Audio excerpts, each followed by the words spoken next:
قال الله تعالى في القرآن المجيد يرفع الله الذين آمنوا منكم والذين أوتوا العلم درجات.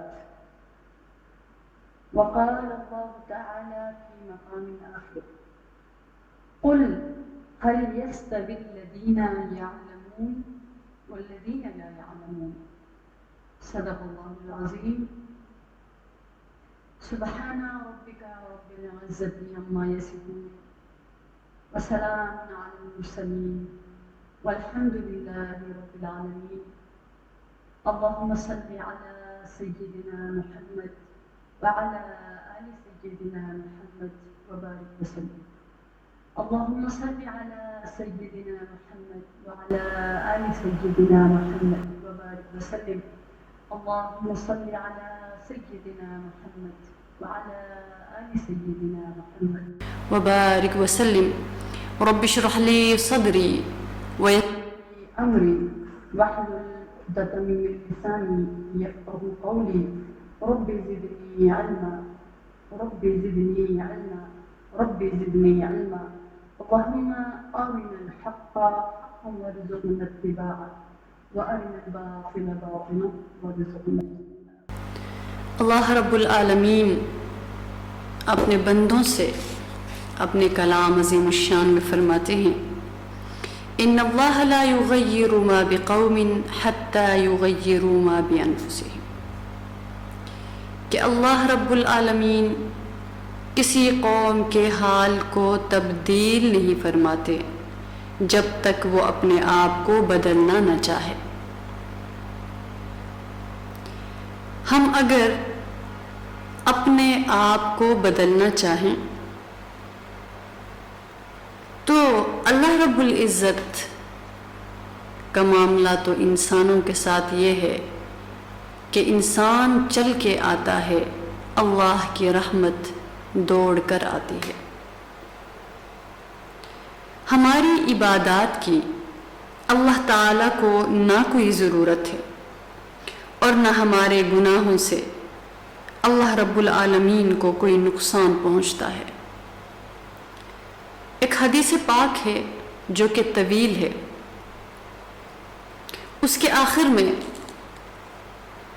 فرمایا کہ یا عبادی انکم لن تبلغوا ضری فتضرونی ولن تبلغوا نفعی فتنفعونی، کہ اے میرے بندو تم ہرگز میرے ضرر یعنی مجھے تکلیف دینے کی حد تک نہیں پہنچ سکو گے تاکہ مجھے نقصان پہنچا سکو، اور ہرگز میرے نفع کو نہیں پہنچ سکو گے تاکہ مجھے فائدہ پہنچا سکو۔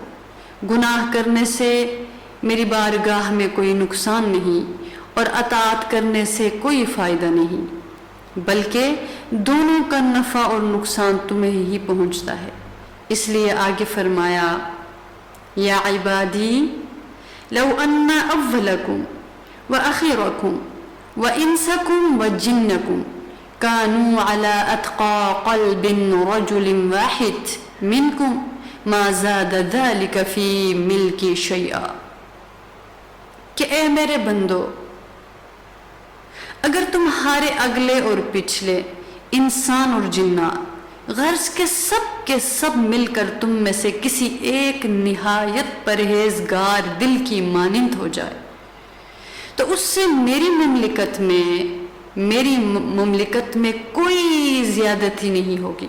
یعنی اگر تم سب کے سب اتنے پرہیزگار بن جاؤ کہ پوری کی پوری زمین پر کوئی بھی ایسا شخص باقی نہ رہے جس کے زندگی پر فجور، فسق اور گناہ کا ہلکا سا اثر بھی ہو، تو اس سے میری سلطنت میں ادنا سی بھی زیادتی نہیں ہوگی۔ یا عبادی لو ان اولکم وآخرکم وانسکم وجنکم كانوا على افجر قلب رجل واحد منکم ما نقص من ملکی شیئا۔ اللہ اکبر کبیرہ۔ اے میرے بندو اگر تمہارے اگلے پچھلے انسان اور جنات سب مل کر تم میں سے کسی نہایت بدکار دل کی مانند ہو جاؤ، یعنی تم سب مل کر شیطان کی مانند ہو جاؤ، تو اس سے میری سلطنت کی کسی ادنا سی چیز کو بھی نقصان نہیں پہنچے گا۔ لہٰذا عبادات کا فائدہ بھی ہمارے لیے اور گناہوں کا نقصان بھی ہمارے لیے۔ من عمل صالحا فلنفسہ ومن اساء فعلیہا، جو شخص نیک عمل کرتا ہے وہ اپنے نفع کے لیے کرتا ہے، اور جو شخص برا عمل کرتا ہے اس کا وبال اسی پر پڑے گا۔ اس لیے ہم اپنی اصلاح کے محتاج ہیں، ہمیں اپنے اخلاق و اعمال سنوارنے اور اپنے آپ کو درست کرنے کی اشد ضرورت ہے۔ اس کے لیے ہمیں ہمت اور کوشش کرنے کی ضرورت ہے۔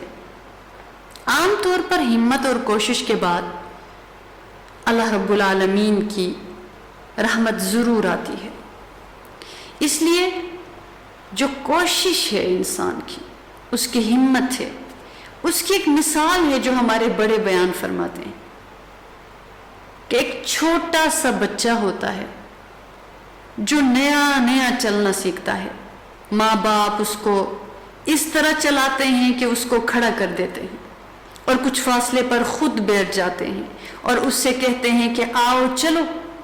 اب وہ بچہ کھڑا ہوتا ہے تو کھڑے ہوتے ہوئے بھی ایسا لگتا ہے جیسے ابھی گرے گا، لیکن اسی حالت میں وہ ایک قدم بڑی مشکل سے رکھتا ہے، پھر دوسرا رکھتا ہے، پھر جب گرنے لگتا ہے تو فوراً ماں باپ اس کو پکڑ لیتے ہیں، اور صرف گرنے سے ہی نہیں بچاتے بلکہ فوراً اپنے گلے سے بھی لگا لیتے اور اس کو شاباش بھی دیتے ہیں کہ چل تو پڑا میرا بچہ، حالانکہ وہ 2 قدم بھی نہیں چلا تھا مگر پھر بھی اس کو شاباش مل رہی۔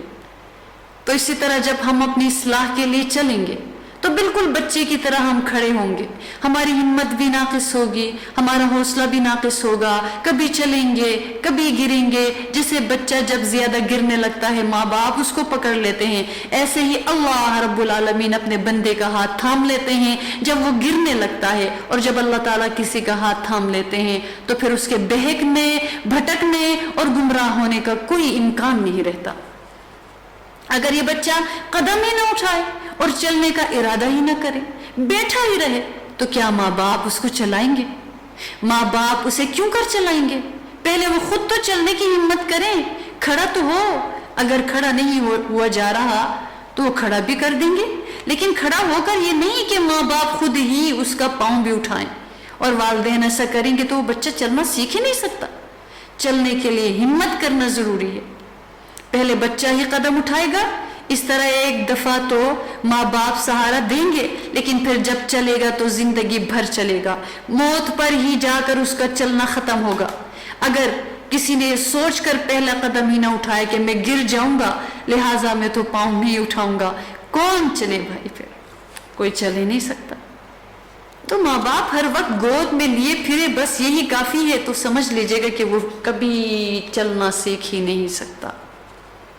بالکل اسی طرح جو انسان ہے وہ بھی اپنی زندگی کے کسی بھی مرحلے میں، کسی بھی معاملے میں جب ہمت کرتا ہے، جب کوشش کرتا ہے، تو پھر اللہ تعالیٰ اس بندے کو اس پر چلاتے ہیں، جتنی وہ محنت کرتا ہے اس کا پھل وہ پاتا ہے۔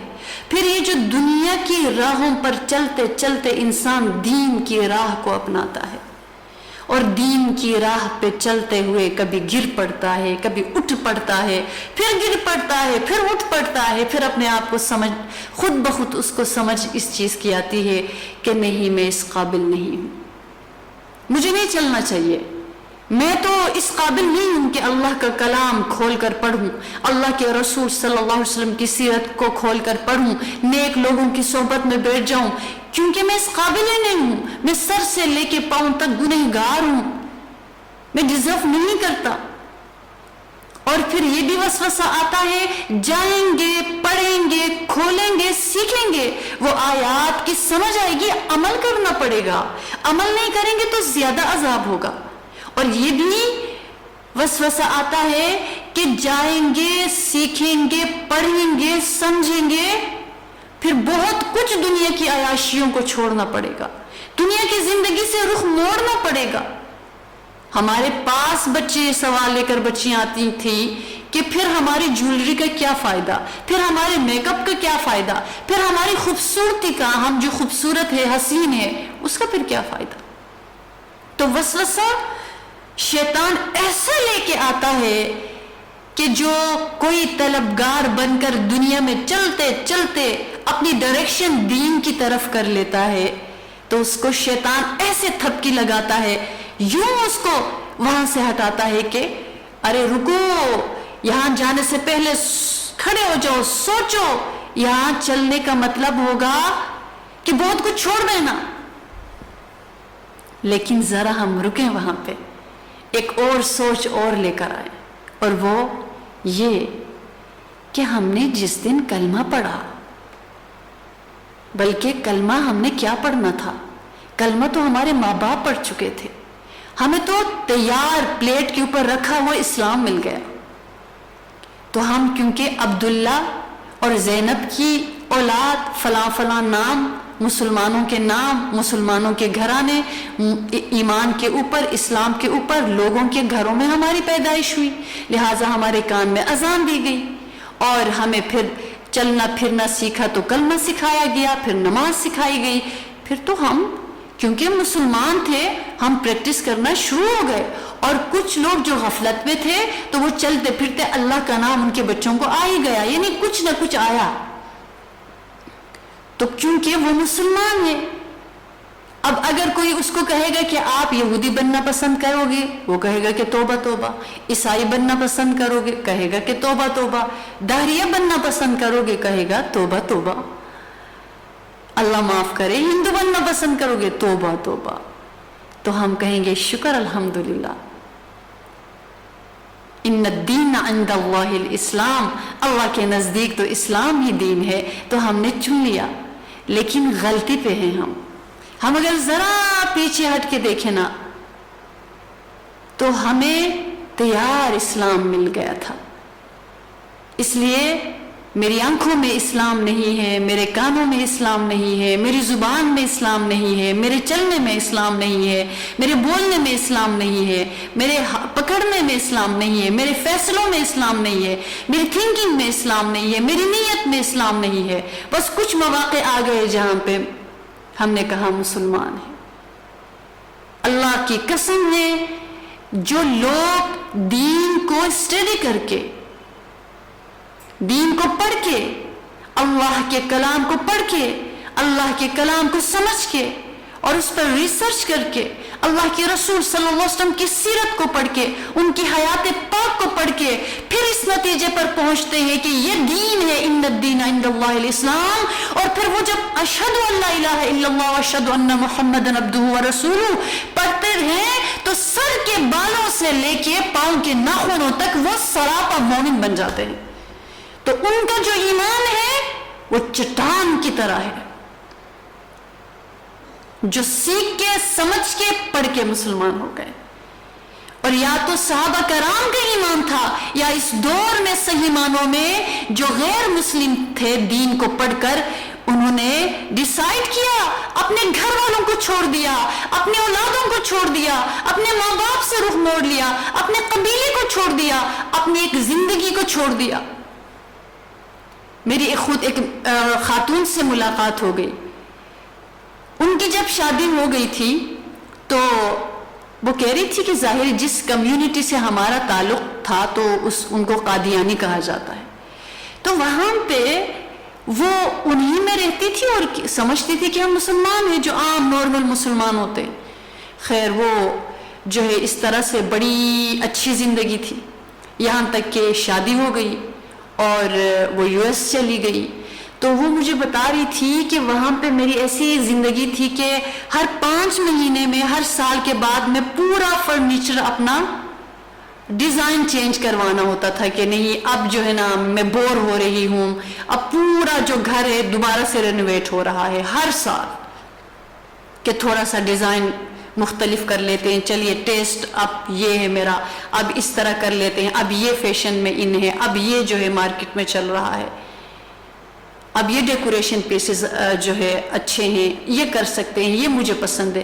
وہ کہہ رہی تھی کہ جو بھی میرا دل تھا وہ میں کرتی تھی، اور ہر سال میرا یہ معمول تھا، ایک بچے، میاں، اور ایک مقام، اور ایک عزت، ایک زندگی. خیر، یہاں تک کہ ان کے والد صاحب مسلمان ہو گئے جو کہ بیرسٹر تھے. تو وہ والد سے اتنی محبت کے عشق تھا. تو جب انہوں نے اپنے والد کے بارے میں، پہلے جو ہے اس طرح کے معاملات تھے کہ جو ایک ذہن سازی ہوتی ہے نا کہ یہ مسلمان، وہ جو ہے ایسے ہیں جیسے ہم سوچتے ہیں، تو ان کی بھی اس طرح سے اپ برنگنگ ہوئی تھی. تو جب پتہ چلا کہ میرے والد نے اسلام قبول کیا، یعنی جس کو ہم اسلام سمجھتے تھے یہ اسلام نہیں ہے، انہوں نے اسلام قبول کیا. تو جب والد صاحب نے کیا تو وہ کہتی ہیں کہ میں سوچنے لگ گئی، اور سوچتے سوچتے سوچتے یعنی یہاں تک کہ اپنے والد کو میں سمجھایا کرتی تھی. خیر، ایک لمبا عرصہ، یہاں تک کہ وہ دین کی تبلیغ کرنے لگے، اور ایک وقت ایسا آیا کہ اسی کمیونٹی میں سے کسی نے ان کو شہید کر دیا. کہتی ہیں کہ جب شہید کر دیا، اور اس کے بعد جب انہوں نے پھر پڑھنا شروع کیا دین کے بارے میں کہ آخر کیا ہے، میں کون ہوں، میں کہاں ہوں، میں مسلمان نہیں ہوں، یہاں تک کہ پھر قرآن پاک، سیرت مصطفیٰ صلی اللہ علیہ وسلم پڑھنا شروع کیا، پھر دوبارہ پوچھا، رابطہ کیا، اور یہاں تک کہ وہ کہتی ہے مجھ پر کھل گیا کہ میں کیا ہوں اور کیا ہے. اور والد صاحب سے تو عشق تھا، اور جب پتہ چلا تحقیق کر کے سارا، وہ پاکستان آئی، یہاں پہ کیس لڑا اپنے والد کے لیے، اور یہاں تک کہ پتہ چلا کہ کون تھا، اور پھر یہ کہ ان کو اتنے تھریٹس ملتے تھے کہ تمہیں بھی قتل کریں گے، تم یہ نہ کرنا، یوں نہ کرنا. پھر ان کی جائیداد، ان کی زمین، ان چیزوں پہ قبضہ جمایا گیا، لمبا ایک سلسلہ. لیکن آخر کار کہتی ہیں کہ جب میں حق کو جان گئی، یعنی پڑھ کے سمجھ کے، تو میں نے فیصلہ کیا کہ میں ایمان، اسلام قبول کروں گی. تو جب اپنے میاں پر اس بات کو ظاہر کیا تو میاں نے کہا کہ یا تو یہ زندگی ہے، یہ عیاشی ہے، یہ سب کچھ ہے، میرا مال، میرا سب کچھ تمہارے لیے، یا تم نکلو میرے گھر سے. تو وہ کہتی ہے کہ کسی عام انسان کے لیے شاید چھوڑنا آسان ہو، اس دور میں، فتنے کے دور میں، جو مسلمانوں کا یہ جو ہے نا ایمان اتنا ڈول جاتا ہے کہ ہم بھی، دنیا اور دین ہمارے سامنے آتا ہے، ہم کہتے ہیں کہ یہ وہ پھر کرتے ہوئے کہتے چلے توبہ کر لیں گے، پہلے دنیا کو کرتے. لیکن کتنا مشکل ہے ایک ایسی خاتون کے لیے ایسی زندگی. تو دونوں چیزیں تھیں. وہ کہتی ہیں کہ میں نے ایک سیکنڈ کو بھی دیر نہیں لگائی سوچنے میں نے کہا میں سب کچھ، اور وہ رو رہی تھی مجھے بتاتے، کہتے ہیں میں نے سب کچھ اب اللہ پہ، اللہ کے رسول پر وار کر دیا، فدا کر دیا، قربان کر دیا. اور وہ پھر بتاتی ہیں، مجھے بتا رہی تھی کہ آپ کو میں کیا بتاؤں کہ اس وقت سارا چھوڑ کے اللہ کے رسول کو چن لینا، مجھ سے پوچھے کہ اللہ کے رسول کا عشق کس شے کا نام ہے، وہاں سے نکل کر آ کے اللہ کے رسول کو چننا، ان کی سیرت کو پڑھ کر ان کو جاننا، ان کا تعارف حاصل کرنا، اور پھر ان کو منتخب کر لینا، ان کو اپنانا، ان کا بننا، یہ کس قدر لذیذ شے ہے میں کیا بتاؤں. کتنی کہ میں نے اپنی اولاد کے سامنے یہ بات رکھی. میری 2 بیٹیاں تھیں، میری بیٹیوں نے میرا ساتھ دیا، اور وہ وہاں سے آئی یہاں پہ، اور یہاں آ کر 2 کمروں کے چھوٹے سے فلیٹ میں رہ رہی تھی اتنے سال، اور یونیورسٹیز میں جا کر وہ اسلام کی تبلیغ کرتی تھی. بتاتی تھی مجھے دیکھو، اور بتاتی تھی کہ میں تمہیں بتاؤں کہ کس طرح سے وہ کسی کالج میں اندر گھس کے، کسی یونیورسٹی کے اندر گھس کے کیسے ہمارے بچوں کو اغوا کرتے، کیسے ان کی برین واشنگ ہوتی ہے. تو پھر وہ جو وہاں سے پلٹ کر آتے ہیں نا، ان کو دین کی اہمیت کا پتہ چلتا ہے. میں نے جب دیکھا میرے گھر میں قرآن پاک ہے، میرے والد نمازی ہیں، میری ماں نمازی ہیں، میں نے کہا کوئی بات نہیں، ایسے ہی چلتا ہے، سو چلتا رہے. کبھی اللہ کے کلام کو نکال کے جاننے کی کوشش نہیں کی کہ میرے پروردگار اس کلام پاک میں مجھ سے کیا کہنا چاہتے. ایک دفعہ تو جانوں، لوگ یوٹیوب میں جا کے بایوگرافی پڑھتے ہیں کہ یہ فلاں ایکٹر فلاں ایکٹریس ہے، یہ کہاں سے اٹھی، کیا اس کے بچے کتنے ہیں، اور کس طرح یہ اس لائف کی طرف آئی، اور کیا کیسے کامیابی حاصل کی، اب کیا ہے، کہاں ہے، اس کا بچہ ہوا نہیں ہوا، شادی ہوئی نہیں ہوئی، آج کیا کر رہی ہے، کل کیا کر رہی ہے.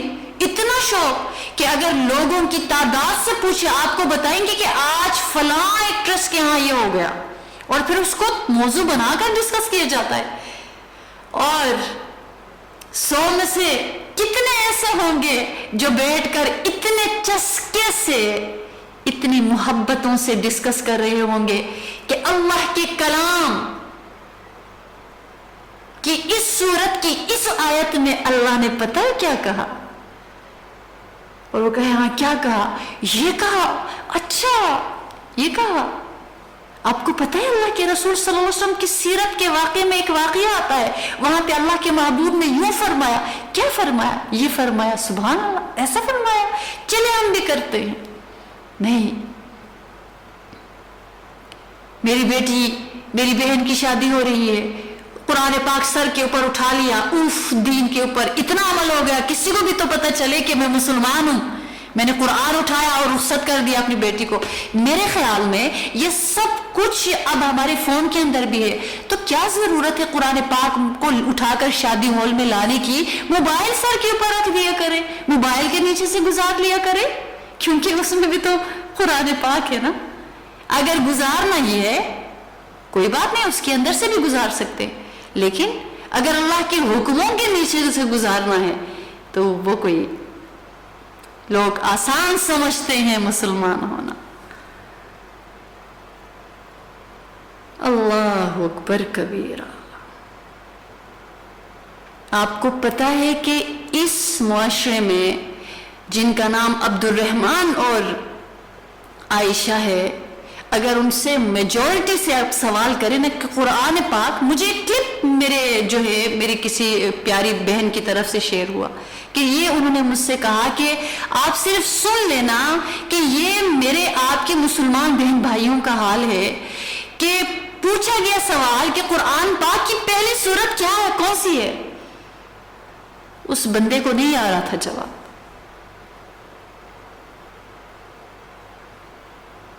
باقی اس میں ہے کیا، یہ تو بہت دور کی بات ہے. تو بتائیے گا میں اور آپ اللہ کے کلام کو سیکھیں گے نہیں، سمجھیں گے نہیں، عمل نہیں کریں گے، آگے نہیں پہنچائیں گے، تو پھر کیا ہوگا؟ ایک وقت ایسا آئے گا میری آپ کی نسلوں میں جا کر پتہ نہیں وہ کس مذہب کے پیروکار ہو جائیں گے. اللہ نہ کرے، اللہ نہ کرے، اللہ نہ کرے. میں یقین جانیے گا ایک بیان سن رہی تھی، اس میں وہ جو حضرت ہے وہ فرما رہے تھے کہ بھئی یہ جو ہم کتابیں پڑھتے ہیں اور پڑھاتے ہیں نا، ان کے خاندانوں میں آگے جا کر ایسی نسل بھی آئی کہ جن کے باپ دادے آباء و اجداد دین کی محنتوں میں صبح و شام لگاتے تھے، آج ان کی نسلوں میں جب بیچ میں آ کے اس سلسلے کو رکھا نہیں گیا تو انہی کی اولاد ہے، کس مذہب کا پیروکار ہے یہ بھی نہیں پتا، کس مذہب پہ ہے، کس مسلک پہ ہے یہ بھی نہیں پتا. ایسے بھی ہیں ان میں کہ اللہ کو بھی نہیں مانتے. تو اگر ہم اس فکر کو لے کر نہیں چلیں گے تو پھر کیا ہوگا، کیا ہوگا؟ تو آئیے میں اور آپ، جو ہماری ہمت ہے، جو ہماری طاقت ہے، جو ہم حیثیت رکھتے ہیں، ہم چل کے جا سکتے ہیں، ہم روز جا سکتے ہیں، ہم نہیں ہمارے پاس وقت، ہم کسی ویکلی کسی سیٹ اپ کو جوائن کر سکتے ہیں، ہم نہیں جا سکتے وہ بھی نہیں ٹائم، ہم منتھلی نہیں ہم گھر سے نکل سکتے ہیں. کیا ہم نے اس کی طلب پیدا کی کہ چلے میں گھر میں بیٹھ کر ہی کچھ کروں؟ اور ماشاءاللہ گھر میں بیٹھنے والی ہماری بیٹیاں بہنیں ایسی بھی ان میں سے ہیں بلکہ بے شمار ہیں جو پتہ نہیں کیا کیا صفات ان کے اندر ہیں، کیا کیا صفات ان کے اندر ہے. ان کو بولنے کا ڈھنگ آتا ہے، ان کو دلائل دینے کا ڈھنگ آتا ہے، ان کے اندر اللہ کی محبت ہے، ان کے اندر سیکھنے کی انتہائی صلاحیت ہے. وہ اگر آگے آتی وہ بیٹی وہ بہن، وہ اگر محنت تھوڑی سی کرتی پتہ نہیں کتنوں کو بدل دیتی. لیکن بدقسمتی سے ہم میں سے سب نے اپنے گھر کو چھوٹا سا اس کو جنت بنا لیا اور دیکھ لیا کہ یہ بھی ہو گیا، یہ بھی ہو گیا، یہ بھی ہو گیا، چلو اپنی جنت کو انجوائے کریں. اللہ کرے آپ انجوائے ہی کریں، اللہ واقعی آپ کے گھر کو آپ کے لیے جنت بنائے. لیکن کیا یہی جنت ہے ہمیشگی کے لیے؟ کیا اسی جنت میں ہی ہم نے رہنا ہے؟ کیا ہم نے اس دنیا سے کوچ نہیں کر جانا؟ کیا ہمیں اللہ کی جنت نہیں چاہیے؟ کیا وہاں پر جا کے ہم سے سوال نہیں ہوگا؟ کیا وہاں پر جا کر اللہ کے رسول سے سامنا نہیں ہوگا؟ کیا اللہ کے رسول وہاں پہ عدالت میں یہ جواب نہیں دیں گے کہ یا اللہ یہ میری امت کی بیٹیاں اور بیٹے ہیں جنہوں نے قرآن کو پس پشت ڈال دیا تھا؟ یعنی وہ رسول محترم ہمارے خلاف گواہ بن رہے ہیں. ان کو صلاحیتیں دی گئی تھی، ان کو سیرت چھوڑ کر آیا تھا میں اللہ، تیرا کلام چھوڑ کر آیا تھا اللہ، زندگی کا ہر اصول سمجھا کے آیا تھا اللہ. تو پھر ہم کیوں پیچھے رہ گئے؟ کیوں میری زندگی کی پلاننگ میں کسی جگہ پہ جا کے بھی دین نہیں آتا؟ میرا بچہ آج ہو گیا، کل کو یہ ہوگا، پرسوں یہ ہوگا، اگلے سال یہ ہوگا، 10 سال کے بعد یہ ہوگا، جوان ہو کے یہ کرے گا، اور ہم خوشی سے بتاتے ہیں کہ یہ بن گیا. 30 سال کا بچہ ہوتا ہے، اس کو اللہ اور رسول کا نہیں پتا ہوتا، سجدہ تو دور کی بات ہے. اور یوں وہ بیچارہ زندگی سے، وہ بیچارہ ظاہر انسان ہے نا، مرنا ہے، ایک وقت آتا ہے وہ دنیا سے چلا جاتا ہے. اس کے مجرم کون ہے؟ کس نے کہا؟ کس نے کہا سارے فقہا ہی بن جائیں، علماء ہی بن جائیں؟ اپنی اپنی فیلڈ میں کوئی ڈاکٹر ہے، کوئی انجینئر ہے، کوئی بزنس وومن ہے، کوئی کچھ ہے، اس میں رہ کے اس نے دین کیوں نہیں سیکھا؟ کوئی ہاؤس وائف ہے، کوئی ماں، بیٹی، بہن، ٹیچر، کچھ بھی ہے، اس نے اپنی اس فیلڈ میں رہ کے دین کیوں نہیں سیکھا؟ اس کو پتہ ہی نہیں ہے میں نے یہ حلال کیا ہے، حرام کیا ہے. ایسے سوالات تو چھوڑ دیجئے کہ ایسے واقعات سامنے آتے ہیں ہمارے. شادی کے 10 سال کے بعد ایک ایسی بات سامنے آتی ہے کہ تکلیف ہوتی ہے کہ یا اللہ اس بچی نے ایسے ہی شادی کر لی، اس کو حلال و حرام کا بھی نہیں پتا تھا. تو ہم دین نہیں سیکھیں گے، ہم اللہ کا علم سیکھیں گے نہیں تو پھر کیا بنے گا؟ وہ تو غیر ہے نا جو کچھ بھی نہ سیکھ کے بھی رہ سکتے ہیں، کیونکہ انہوں نے اعتراف کر لیا کہ ہم اللہ اور رسول کو نہیں مانتے. میرا اور آپ کا کیا بنے گا جنہوں نے اعتراف کر لیا کہ اللہ میرے رب ہے، محمد الرسول اللہ صلی اللہ علیہ وسلم میرے رسول ہیں، قرآن میری کتاب ہے؟ میرا اور آپ کا کیا بنے گا؟ اللہ نے مجھے اور آپ کو عقل دی، مجھے آپ کو بازو دیے، پاؤں دیے، سوچنے کی صلاحیت دی، سننے، بولنے، دیکھنے، پرکھنے کی صلاحیت دی. ہم نے ان صلاحیتوں کو لے کر کیا کیا؟ کیا دین میرا ہے صرف؟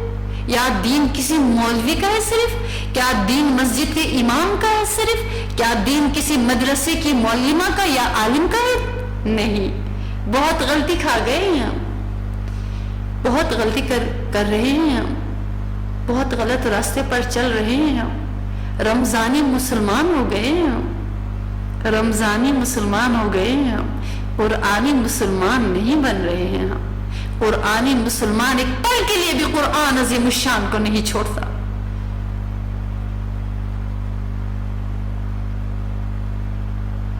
جب یہ طلب نہیں آئے گی تو تو مدرسے کدھر سے بنیں گے، مساجد کدھر سے بنیں گی؟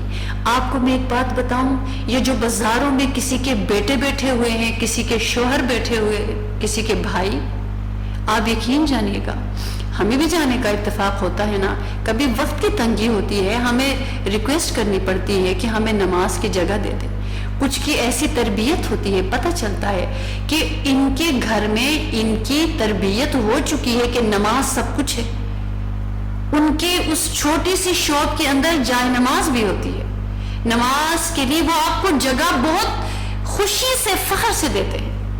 ایسے بھی ہیں وہ کہتے ہیں آرام سے، نہیں یہاں تو جگہ نہیں ملے گی، آپ فلاں جگہ جائیں۔ بات یہ ہے ہمارے بازاروں میں دین نہیں ہے۔ آپ کسی مال میں جائیں، بڑے مال کے علاوہ کسی سپر سٹورز میں آپ جا کر دیکھ لیجئے گا، آپ کو وہاں پہ نماز کی جگہ نہیں ملے گی، یا کسی کونے کھدرے میں ملے گی، آپ کو وہاں پہ برینڈز کی چیزیں رکھی ہوئی نظر آئیں گی سجاوٹ کے ساتھ، آپ کو جائے نماز بہت پرانی پھٹی ہوئی ملے گی۔ علم نہیں ہے، دین نہیں ہے، اللہ سے تعلق نہیں ہے، رسول اللہ سے تعلق نہیں ہے۔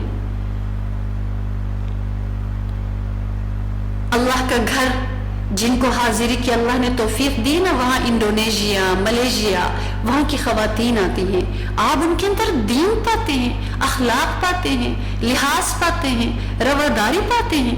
وہ اگر ان کو روند بھی ڈالے نا، وہ آپ کے ساتھ بد اخلاقی نہیں کرتی۔ اور باقی آپ کو ہمارے ملک کی بھی خواتین نظر آئیں گی، لالچ، چھوٹے چھوٹے دوپٹے، لون کے کپڑے، اور ایک دوسرے سے لڑتی ہوئی ہوں گی۔ 100 دفعہ ان کو وہاں پہ کہیں گے کہ جی یہ عورتوں کی جگہ نہیں ہے، پیچھے ہو جائیں، یہ جگہ نہیں ہے۔ میرے سامنے ایک عورت کو، وہ جو وہاں پہ مامور ہوتا ہے ڈیوٹی پہ جو بندہ، نماز کا ٹائم ہے، انہیں اشارے سے کہا پیچھے ہٹو پیچھے ہٹو، اور وہ بار بار آ کے انہیں ایسے دھکا دے کے آگے کیا، اور دوپٹہ جا کے نیچے گر گیا۔ چھوٹے چھوٹے دوپٹے، لون کے دوپٹے، اور پسینہ آ جائے تو پتہ ہی نہیں چلتا کہ لباس ہے بھی کہ نہیں ہے۔ نہیں ہے دین کا علم۔ کعبۃ اللہ اور مدینہ منورہ جانے کا سب کو، ہمارا ایمان ہے نا، ہمارا دل تو ادھر ہے، ہمارا مرکز تو ادھر ہے نا، ہم تڑپتے ہیں۔ چھوٹا کمزور سا جو کلمہ گو، ایک کمزور سا مسلمان بھی تڑپتا ہے وہاں جانے کے لیے، لیکن وہاں جانے کے لیے سیکھتا نہیں ہے۔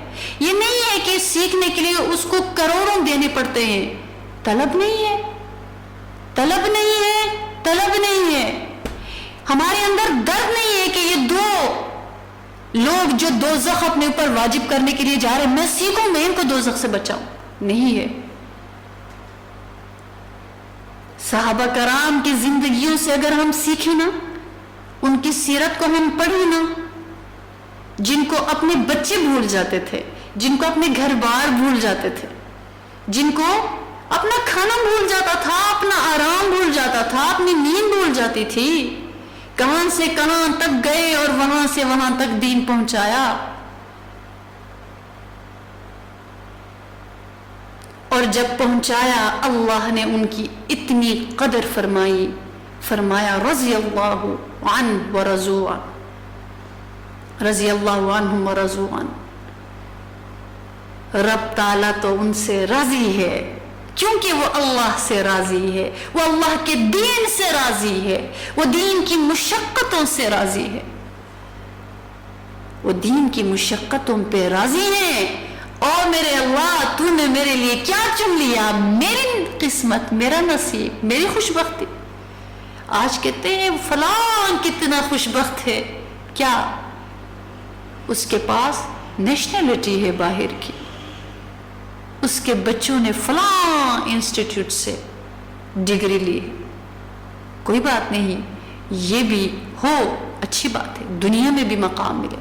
اللہ تعالیٰ نے سلیمان علیہ السلام کو دنیا کس قدر دی تھی، تو دنیا کا ملنا برا تو نہیں ہے، لیکن ایک مسلمان اگر دنیا ہی کو پکڑ کے رکھے گا تو وہ دنیا ایک دن ایسا آتا ہے وہ طلاق دیتی ہے اس انسان کو، تو بوڑھا ہو گیا، جاؤ دنیا سے۔ تیرا وقت مکمل ہو گیا، جاؤ دنیا سے، اور وہ کسی اور کے ساتھ وہ دنیا لگ جاتی ہے. اور اللہ پاک ادر فرماتے ہیں جاننے والوں کو. کیا جاننے والوں کو؟ فلاں ایکٹریس کو جاننے والوں کو، فلاں پولیٹیشین کے بارے میں جاننے والوں کو. ٹھیک ہے، معلومات بھی سیکھیں، معلومات بھی ہوں، لیکن معلومات بھی درست ہوں. اپنے ملک، اپنے حالات، اپنے وطن کے بارے میں جاننا، ٹھیک ہے، اپ ٹو ڈیٹ رہنا، ٹھیک ہے، زمانے کا علم رکھنا، یہ بھی علم ہے.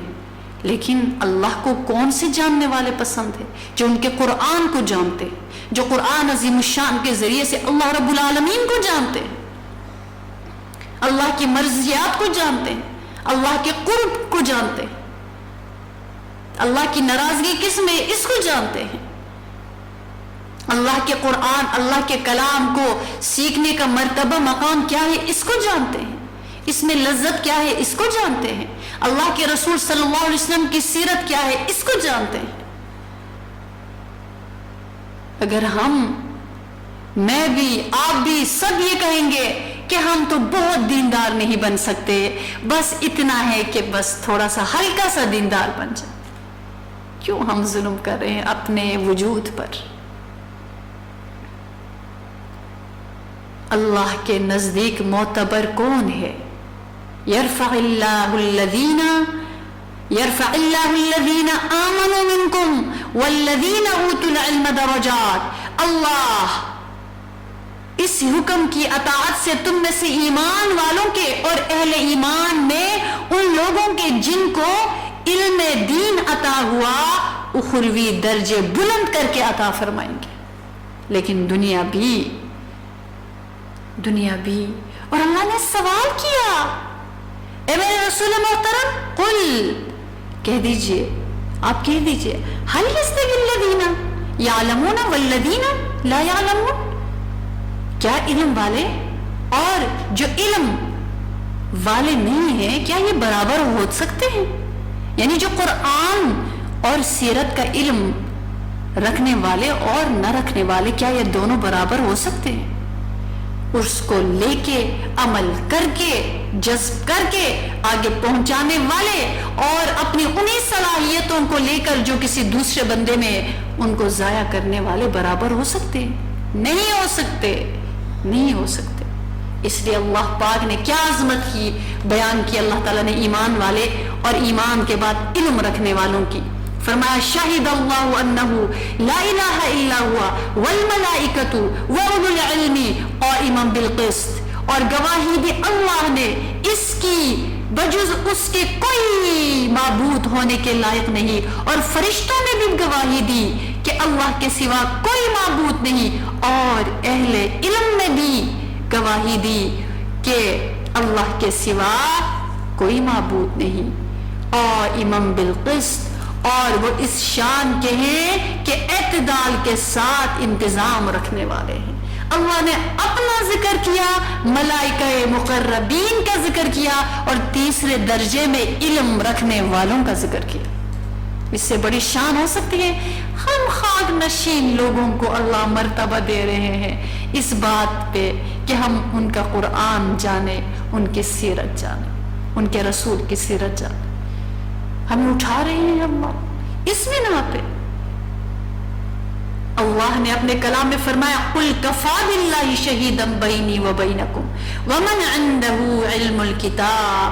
آپ فرمائیے میرے رسول محترم صلی اللہ علیہ وسلم، میرے اور تمہارے درمیان میری نبوت پر اللہ تعالی اور وہ شخص جس کے پاس کتاب کا علم ہے کافی گواہ ہے. سبحان اللہ. یعنی اللہ کے رسول صلی اللہ علیہ وسلم کی نبوت پر مشرکین شک کرتے تھے، اعتراض کرتے تھے. اللہ فرمارے پیارے نبی جی آپ کہہ دیجئے صلی اللہ علیہ وسلم، کہہ دیجئے کہ میرے اور تمہارے درمیان جو یہ نبوت میں لے کر آیا ہوں نا، اللہ گواہ ہے، اور جس کے پاس اس کتاب کا علم ہے وہ گواہ ہے. اس کو پتا ہے کہ اس قرآن میں نبی کریم کی عظمت کیا ہے. اور کون ہو سکتا ہے تو یہ علم والے کی شان کہ اللہ اپنے ساتھ اس بندے کو ذکر فرما رہے ہیں جس کے پاس قرآن و سیرت کا علم ہے. اللہ اکبر کبیر. قال الذي عنده علم من الكتاب انا آتيك به. جس کے پاس کتاب کا علم تھا اس نے کہا اے سلیمان علیہ السلام جو تخت لانے کا آپ فرما رہے ہیں، جو کسی یعنی سلیمان علیہ السلام جب کسی دوسرے ملک کے اوپر ایک عورت کی حکمرانی تھی، لہذا وہ یہ لمبا ایک قصہ ہے، تو اس کا ایک تخت تھا، تو اللہ کے نبی سلیمان علیہ السلام نے فرمایا کہ اس مجلس میں جو وہاں پہ جنوں کے جو دیو ہوتے ہیں، بڑے جنات، وہ بھی موجود تھے. پوچھا کہ کون ہے تم میں سے؟ وہ چونکہ آ رہی ہے ہماری طرف، وہاں سے اس کا سفر شروع ہو گیا. اس کے یہاں پہنچنے سے پہلے اس کا جو تخت ہے جس پر وہ بادشاہ بن کر بیٹھتی ہے، کون پہنچائے گا؟ تو وہاں پہ جو علم رکھتا تھا، علم رکھنے والا تھا، اس نے کیا کہا؟ میں اس تخت کو لے کر آ سکتا، انا آتی کا بھی، میں اس کو لے کر آ سکتا ہوں. تو جب علم کے ساتھ عمل آ جاتا ہے، اللہ تعالیٰ مخلوقات کو اس کے لیے مسخر کر دیتے، اس کے آگے سرنڈر کرتی ہے مخلوقات. جتنا عمل اتنی عزت، جتنا عمل اتنا قرب، جتنا عمل اتنی رضا، جتنا عمل اتنا اخروی درجہ. جو سطحی ایمان والے ہوتے ہیں نا، مسلمان ہوتے ہیں، میں جیسے کہ ہمیں تو تنکا بھی گرا دیتا ہے، ہمیں تو جھونکا بھی گرا دیتا ہے، ہمارا تو بڑا ڈولتا ہوا ایمان ہے. تو کبھی میں سوچتی ہوں کہ کیا بنے گا ہمارا، کیا ہوگا ہمارا، مطلب ہم کیا یہ ایمان لے کر اللہ کے سامنے جائیں گے؟ میں اس حسن ظن کے اوپر بات نہیں کر رہی ہوں. رب العالمین معاف کرنا چاہے تو زندگی بھر کے مجرم کو بھی معاف کر سکتے ہیں، لیکن ہماری، میری اور آپ کی جو ذمہ داری ہے بحیثیت مسلمان کے، ان تمام رشتوں کے علاوہ جو ذمہ داریاں ہمارے سپرد کی گئی کہ ماں، بہن، بیٹی، جو بھی، وہ بھی رسپانسبلٹیز ہیں. لیکن جو ایک بہت بڑی رسپانسبلٹی ہے کہ وما خلقت الجن والانس الا لیعبدون، میں نے جنوں اور انسانوں کو اپنی بندگی کے لیے تو بنایا ہے. تو یہ بندگی کا سلیقہ کہاں سے آئے گا؟ قرآن سے. اور قرآن ہم کتنا جانتے ہیں، کتنا اس کو حفظ جان بنا کے رکھا ہوا ہے، کتنا ہم نے سیرت کو پڑھا ہے. اس کے لیے کسی کے پاس جا کے کہا ہو خدا کے لیے آپ مجھے سیرت پڑھا دیجئے، بلکہ الٹا حساب ہے، درخواست کی جاتی ہے آج اپنی آخرت کو سنوارے. دیکھیے نا، انسان کی نا یہ فطرت ہے کہ جب انسان کو کوئی میسر ہوتا ہے نا، اس کی نا قدری ہوتی ہے، اور جب وہ نہ ہونا تو پھر اس کی قدر آتی ہے. جب کسی کے پاس مال کی زیادتی ہو نا، وہ ناشکر پن میں مبتلا ہوتا ہے. جب اس کے پاس نہ ہو تو پھر وہ کوستا ہے اپنے آپ کو کہ میرے پاس تھا، دیکھو آج تو ایک لقمہ بھی نہیں ہے.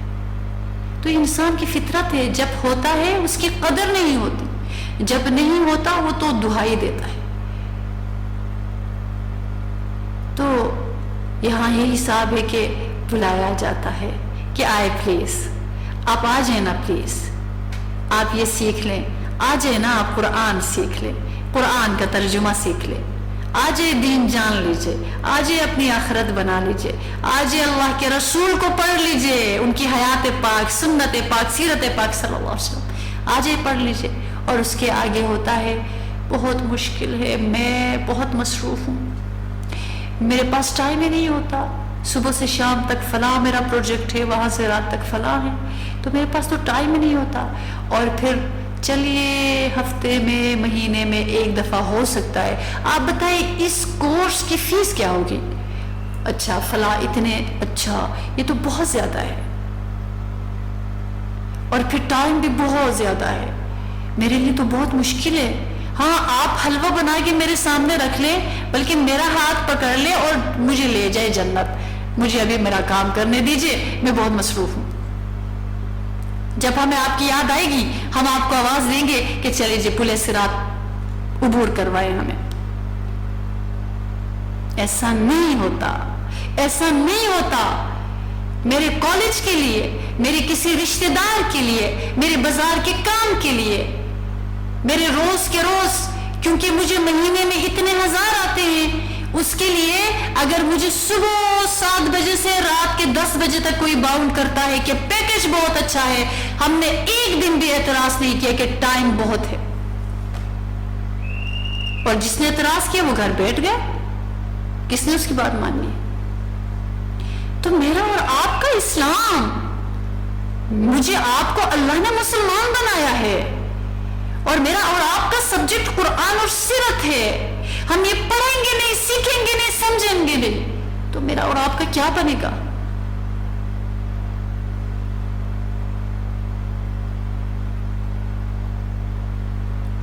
دیکھیے نا، آپ کس چیز کو پرائیورٹی دے رہے ہیں، میں کس چیز کو پرائیورٹی دے رہی ہوں.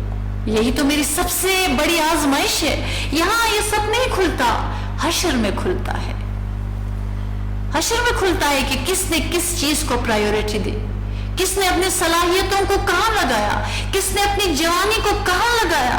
آپ چھوڑ دیجئے، ہم سے تو پوچھا جائے گا جوانی کہاں لگائی اور عمر کہاں لگائی، مال کہاں سے کمایا، کہاں لگایا، اور جو بتایا گیا تھا اس پہ عمل ہوا بھی کہ نہیں ہوا. تیرا رب کون ہے، تیرا رسول کون ہے، تیرا دین کیا ہے. دیکھیے، میں اور آپ نوح علیہ السلام کی زندگی لے کر نہیں آئے، ہم نے چلے جانا ہے. اور موت کیا کیا جائے اس کا، وہ بتا کر بھی تو نہیں آتی نا، کہ ہم کہیں کہ چلے 3 سال رہ گئے ہیں، ہم تھوڑا سا پڑھ لیتے، کورس ہی کر لیتے. یہ جو کورس کرایا جاتا ہے نا کہ یہ فلاں کورس ہے، یہ فلاں کورس ہے، یہ انگیج رہنے کا ایک ذریعہ ہے. ورنہ صحابہ کرام کے دور میں کوئی مدرسہ نہیں ہوتا تھا. ہاں، اصحاب صفہ کا چبوترا ضرور تھا. سبحان اللہ.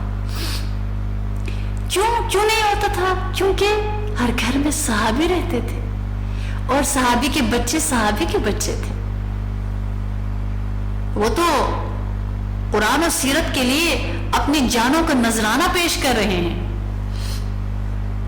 حضرت مصعب بن عمیر اپنی جوانی، اپنا حسن و جمال، اپنا لباس سب کچھ چھوڑ کر آ رہے ہیں، اور ایسے پرانا سا کچھ ان کو ایک چادر مل گئی، اور موت کے بعد دیکھا ان کے اوپر کفن بھی پورا نہیں ہے. ان کی قربانیوں سے یہ دین ہم تک پہنچا. پتہ نہیں آج میں اور آپ کس بت کے آگے جو ہے جھکے ہوئے نظر آتے. پتہ نہیں ہم آج اور آپ کس بت کے آگے چڑھا رہے ہوتے. کیا پتہ، ان کی برکتوں سے، ان کی قربانیوں سے انہوں نے اپنی نیند، اپنے آرام کو ترک کیا تو ہم تک دین پہنچا. تو ان کے ہر گھر مدرسہ تھا، ہر گھر مدرسہ تھا. ہر گھر میں عاشق اللہ، عاشق رسول بن کر نکلتے تھے. کہ وہ جو 2 صحابی کی لڑائی کس وجہ سے ہو رہی کہ یا رسول اللہ میں نے بھی جہاد کے لیے جانا ہے، اور دوسرے میں نے بھی جانا ہے یا رسول اللہ. اللہ کے محبوب فرماتے تم دونوں چھوٹے ہو، تم نہیں جا سکتے. کہتے ہیں یا رسول اللہ ہماری لڑائی کروا لیجئے گا. یعنی ایک تھوڑا بڑا تھا، اجازت مل گئی. دوسرے نے کہا ہم دونوں کی لڑائی کروا لیجئے گا، اگر میں جیت جاؤں تو مجھے بھی رکھ لیجئے یا رسول اللہ. اور اللہ تعالیٰ کی شان دیکھیے، وہ جو ہے لڑائی میں دوسرے بھائی کو بچھار دیتا ہے، اور اللہ تعالیٰ کے محبوب اس بچے کو اجازت دیتے، اور وہ بچہ اور وہ دونوں بچے ابو جہل کو اللہ تعالیٰ نے ان دونوں کو چن لیا تھا. یعنی کہنے کا مقصد کہ جس طرح یہاں بچے کہتے نا مجھے ٹیبلٹ لے کے دے دے ابو، میں نے فلاں جگہ جانا ہے ابو، میں نے یہ کھانا ہے، میں نے فلاں مال دیکھنا ہے، میں ادھر جانا ہے. ان کو اسی طرح وہ شوق سے کہتے تھے میں نے جہاد پہ جانا ہے، میں نے اللہ کے رسول کے لیے اپنی جان کا نذرانہ پیش کرنا ہے۔ دو صحابہ کرام آپس میں بات کر رہے ہیں کہ آئے میں دعا کروں اور آپ آمین کہیں۔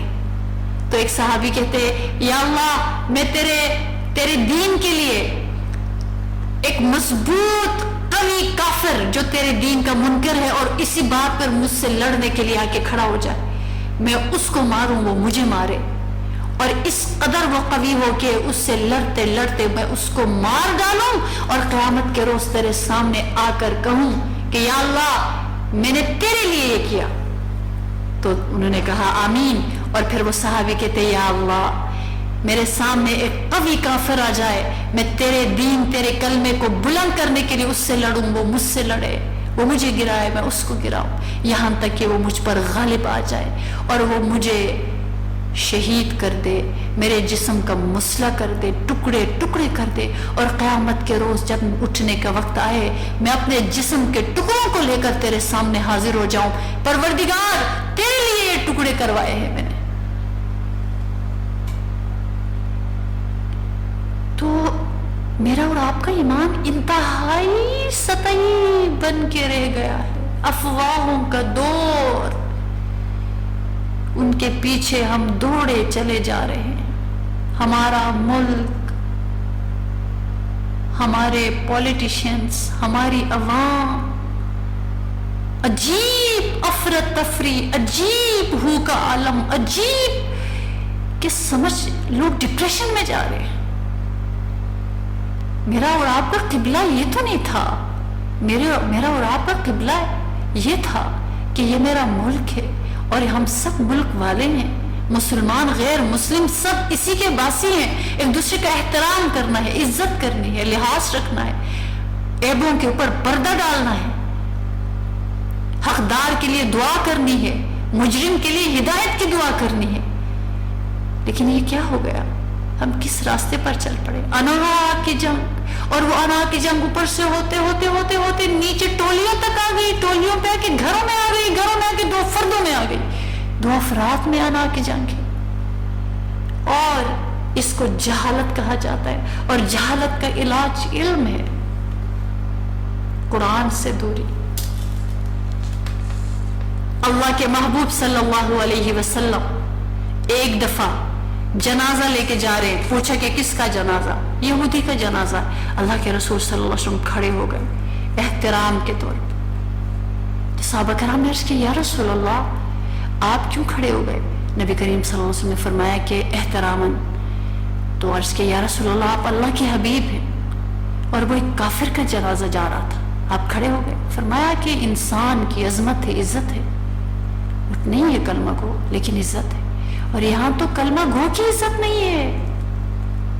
ذرا سی انا کی جنگ چھڑ گئی، دوسروں کی گھر کی بیٹی، بیوی، بہن، ماں بے پردہ ہو گئی، کیا نہیں کہ الزام لگایا جاتا ہے، تہمت، بہتان، کسی کو نہیں پتا تہمت کی شناخت کیا ہے، بہتان کتنا بڑا جرم ہے، کسی کو نہیں پتا، لعنت کس بلا کا نام ہے، اور یہ عام ہے۔ تو پھر زلزلے آئیں گے، آندھی چلے گی، سیلاب آئے گا، اور سب آپس میں لڑ پڑیں گے۔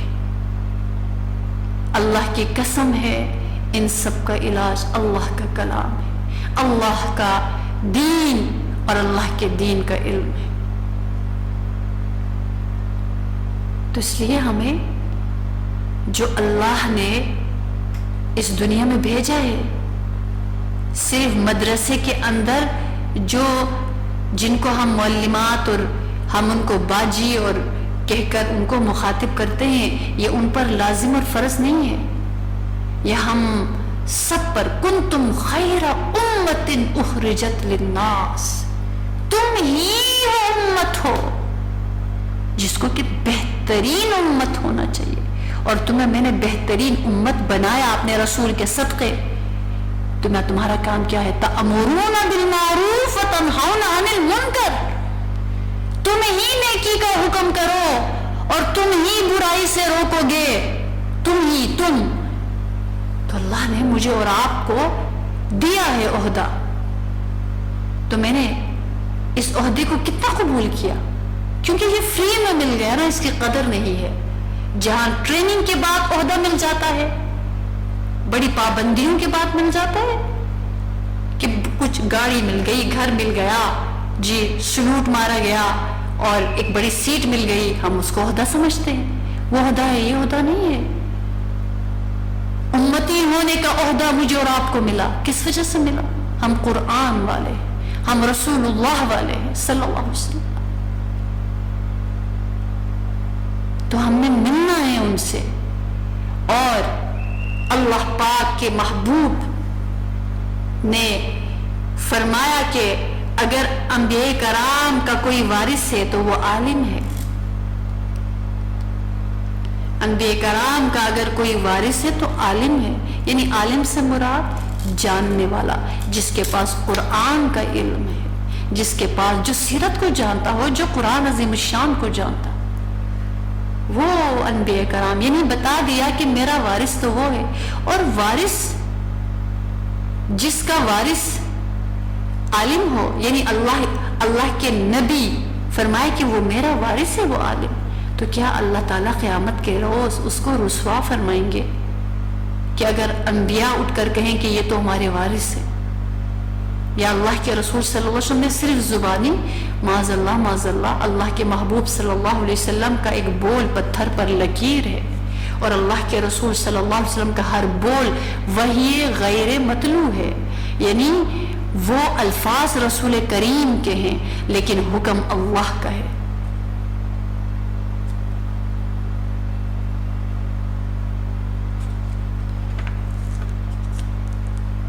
اس لیے رسول کریم صلی اللہ علیہ وسلم نے فرمایا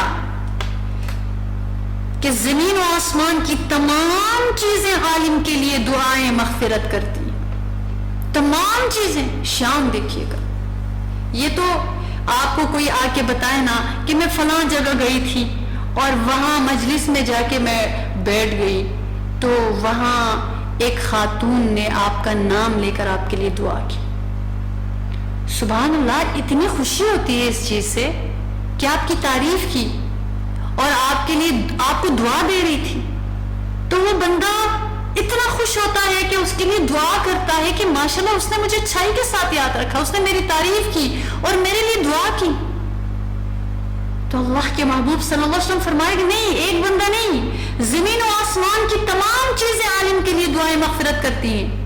ترمذی ابو داؤد کی روایت ہے، تمام چیزوں میں درخت، چرند پرند، چونٹیاں، مخلوقات ساری، اور اللہ رب العالمین نے اپنے کلام میں عظیم الشان میں فرمایا کہ سب میری تسبیح کرتے ہیں لیکن تمہیں نہیں پتا کہ ان کا طریقہ کیا ہے۔ تو اس کا مطلب ہے سب کے سب، شان دیکھیے گا، یہ قرآن سیکھ رہا ہے، یہ سیرت سیکھ رہا ہے، اور اللہ رب العالمین زمین و آسمان کی چیزوں کو اس بندے کی مغفرت پہ لگا کے رکھا ہوا ہے۔ تو اللہ تعالیٰ کیا ان کی دعاؤں کو رد فرمائیں گے جنہوں نے خود فیصلہ کیا کہ اس کے لیے دعا کرو؟ اللہ تعالیٰ ان کی دعاؤں کے بغیر بھی مغفرت فرما سکتے ہیں، لیکن یہ شان کروائی ہے ان کی کہ یہ مرتبہ، یہ شان، یہ رتبہ ہے،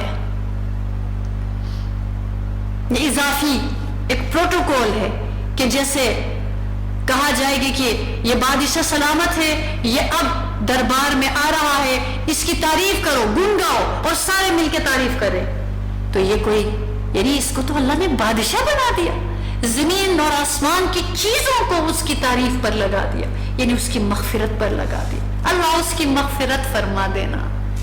وہ چل کر جا رہا ہے، وہ جا کے بیٹھ گیا، وہ سیکھ رہا ہے، وہ کھپ رہا ہے، وہ دین کو بلڈ کر رہا ہے، وہ دین کے لیے مشقت اٹھا رہا ہے، وہ دین پہنچانے کے لیے اپنی صلاحیتوں کو استعمال کر رہا ہے، وہ راستے صاف کر رہا ہے، یا اللہ اس کی مغفرت فرما دینا۔ اس لیے حدیث پاک میں آتا ہے کہ حکمت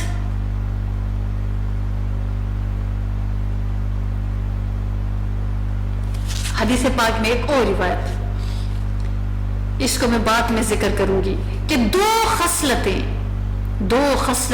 دو صفات، دو کوالٹیز منافق میں نہیں پائی جاتی، منافق میں نہیں پائی جاتی۔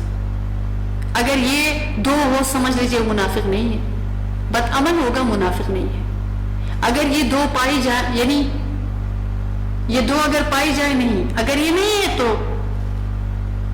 ایک حسن سمت اور دوسری دین کی سمجھ، سبحان اللہ، یعنی اس میں سے دوسری چیز کیا ہے؟ دین کی سمجھ۔ دین کی سمجھ کتنی بڑی نعمت ہے، سبحان اللہ۔ اس لیے آج کل بہت سارے قسم کے لوگ ہیں، کیا دل میں چھپا کے رکھا ہوا ہے ہمیں تو نہیں پتا، اندر کا حال اللہ جانے۔ ہاں کبھی اللہ تعالیٰ اپنے بندوں کو بتا بھی دیتے، لیکن ہمیں کیسے پتہ چلے گا کہ وہ بھلائی کے راستوں پر ہے، کہ وہ کیا کر رہا ہے؟ اس لیے جو فقہ ہے نا، وہ فقہ یعنی جو لفظ آیا ہے ترمذی شریف میں کہ سمجھ، فقہ کہتے ہیں سمجھ حاصل کرنا، سمجھنا، تو کم سے کم فقہ کا درجہ یہ ہے کہ فقیہ یہ یقین رکھتا ہو کہ آخرت دنیا سے بہتر ہے، آخرت دنیا سے بہتر ہے۔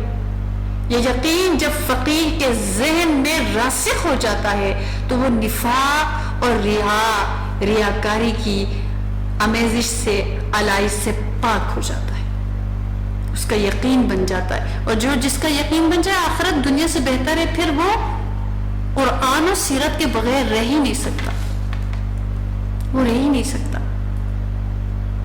اس لیے حدیث پاک کے مفہوم کے مطابق فرمایا کہ حکمت جو غلام ہے ان کو بادشاہوں کی جگہ پہ بٹھا دیتی ہے، یعنی دین کی حکمت حاصل کرنا۔ اس لیے بیہقی کی روایت میں آتا ہے کہ لوگوں میں سب سے بہتر وہ صاحب ایمان عالم ہے جس کے پاس لوگ اپنی ضرورت لے کر جائیں تو وہ انہیں نفع پہنچائے، اور اس سے بے نیازی اختیار کریں تو وہ ان سے بے نیاز رہے۔ یعنی ایک ایمان والا، ایمان کے بعد وہ عالم ہے، علم یعنی جانتا ہے، تو اس کے پاس اگر لوگ ضرورت یعنی اس کے پاس مسئلہ سمجھنے کے لیے جائے، اس کے پاس دعا کرانے جائے، مشورہ کرنے جائے، دینی فائدہ حاصل کرنے کے لیے جائے تو وہ انہیں نفع پہنچائے، اور اس سے بے نیازی اختیار کرے تو وہ بے نیاز رہے، یعنی وہ پھر ان کے محتاج نہیں ہے نا، اللہ نے اس کو دیا ہے نا الحمدللہ۔ تو اس لیے بتایا کہ اس کا بھی ایک مقام ہے۔ یہ جو ہم کہتے ہیں نا کہ جی میرے گھر میں قرآن خوانی ہے تو آپ ان کو بھیجیں، یعنی ہمارے اللہ پاک ہمارے پیاروں کو سلامت رکھے، حفاظت سے رکھے، ہمارے گھر میں کوئی فوت ہوگا تو پھر وہ ہمیں یاد آئیں گے۔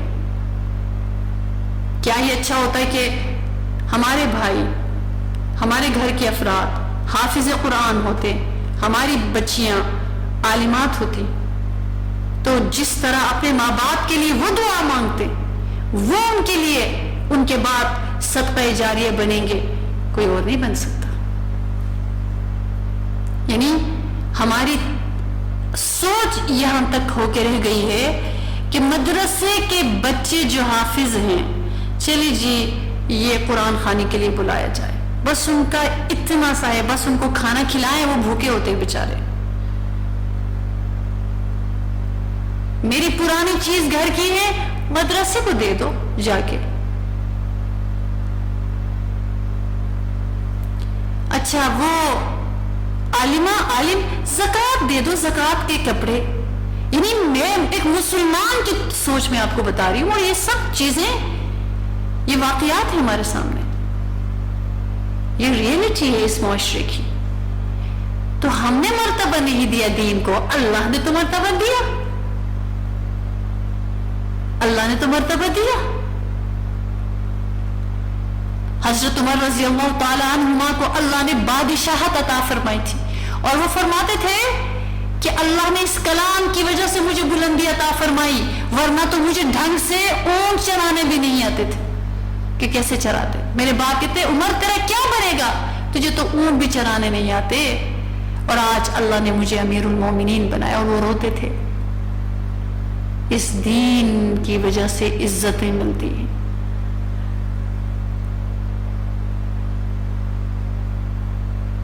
اس لیے فرمایا کہ لوگ سونے چاندی کی کانوں کی طرح ہے، جیسے سونے کی کان ہوتی ہے نا، سونے کا پہاڑ، چاندی کا پہاڑ، تو رسول کریم صلی اللہ علیہ وسلم نے فرمایا لوگ سونے چاندی کی کانوں کی طرح ہے۔ ان میں سے جو لوگ دور جاہلیت میں بہتر تھے وہ اسلام میں بھی بہتر ہیں، بشرط یہ کہ دین کی سمجھ پیدا کریں۔ سبحان اللہ۔ یعنی یہ فطرت کی بات ہو رہی ہے نا، مزاج کی بات۔ فرمایا کہ انسانوں میں فرق ہوتا ہے، کوئی اخلاقی ہوتا ہے، کوئی بدتمیز ہوتا ہے، کوئی باادب ہوتا ہے، کوئی بے ادب ہوتا ہے، کسی کو میٹھا بولنے کا طریقہ آتا ہے، کسی کے الفاظ پتھر سے تیز ہوتے ہیں، کسی کی تربیت ہی ایسی، اس کے خاندان کا رکھ رکھاؤ ایسا ہوتا ہے، اور کوئی ان چیزوں کا لحاظ نہیں کرتا ہوتا، کیونکہ ہر طرح کے لوگ ہوتے ہیں نا۔ تو اللہ کے محبوب نے فرمایا کہ جس طرح لوگ سونے چاندی کی کانوں کی طرح ہوتے ہیں، یعنی مثال کے طور پر کوئی اپنے اخلاق میں، اپنی تربیت میں سونے کی طرح ہے، کوئی چاندی کی طرح ہے، کوئی پیتل کی طرح ہے، کوئی کوئلے کی طرح ہے۔ تو مثال کے طور پر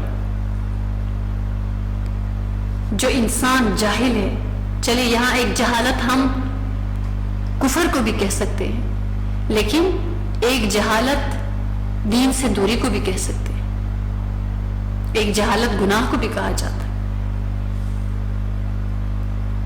تو یہاں تو ایک مطلب ہے کہ جو دور جاہلیت، اسلام سے پہلے جو لوگ خاندانی طور پر بہتر تھے، یعنی جن کا خاندان تھا اور جن کا ایک رکھ رکھاؤ تھا، جن کی خاندانی تربیت تھی، جیسے آج بھی کتنے غیر مسلم ہیں جن کے اندر امانت بھی ہے، سچائی بھی ہے، ایک خاندان کا ایک طریقہ ہے، اصول ہے۔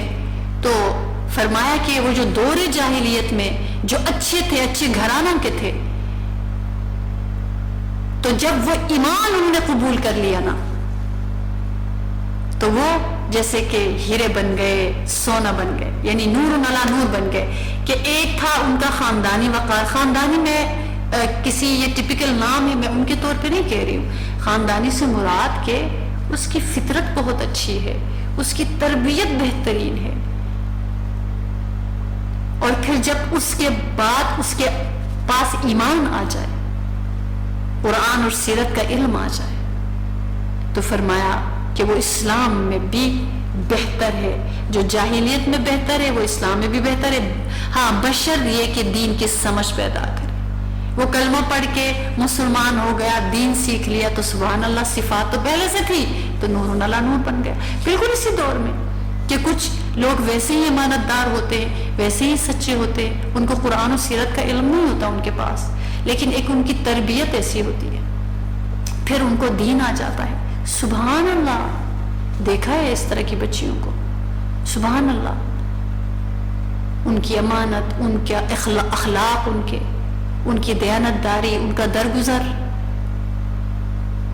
ان کی وفا، تو وہ نور علی نور بن جاتے ہیں کہ دین آ کر ان کو نکھارتا ہے۔ سبحان اللہ۔ تو یہ جو دین ہے اگر پہلے سے اچھی ہے، ان کو نکھار لیتا ہے، ان کو باؤنڈ نہیں کرتا، ان کو قید نہیں کرتا، ان کو غاروں میں نہیں پھینکتا۔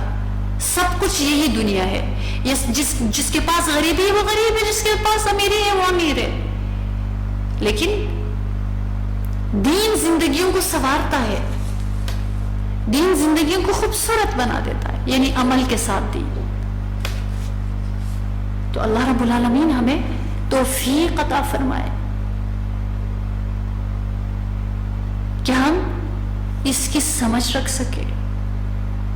تو اللہ کے محبوب صلی اللہ علیہ وسلم نے اس دین کے حوالے سے اتنے خوبصورت طریقے سے، یہ بخاری اور مسلم شریف کی روایت ہے کہ لوگ سونے چاندی کی کانوں کی طرح ہیں.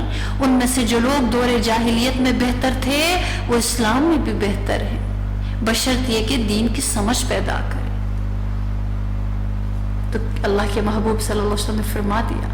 اس لیے فرمایا کہ جو شخص میری امت میں سے، اب ہوتا ہے جی 6 سال کا بھی کورس کسی ادارے میں کرایا جاتا ہے، دینی ادارے میں 2 سال کا بھی کرایا جاتا ہے، 1 سال کا بھی کرایا جاتا ہے، شارٹ کورسز بھی کرائے جاتے ہیں.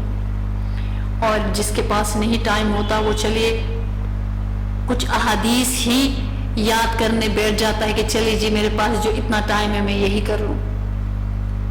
تو اللہ تعالیٰ کے محبوب صلی اللہ علیہ وسلم نے ان کو بھی بشارت دی ہے. جب ان کو یہ بشارت دی ہے تو تھوڑا سا اس سے زیادہ سیکھے گا، پھر ان سے زیادہ سیکھے گا، پھر ان سے بہت سی، اور جب اس میں اسپیشلائزیشن کرے گا تو اس کا کیا مرتبہ ہوگا. اس لیے فرمایا جو شخص میری امت میں سے 40 حدیثیں یاد کر لے، قیامت کے روز اللہ تعالیٰ سے وہ عالم اور فقیہ بن کر ملے گا. سبحان اللہ.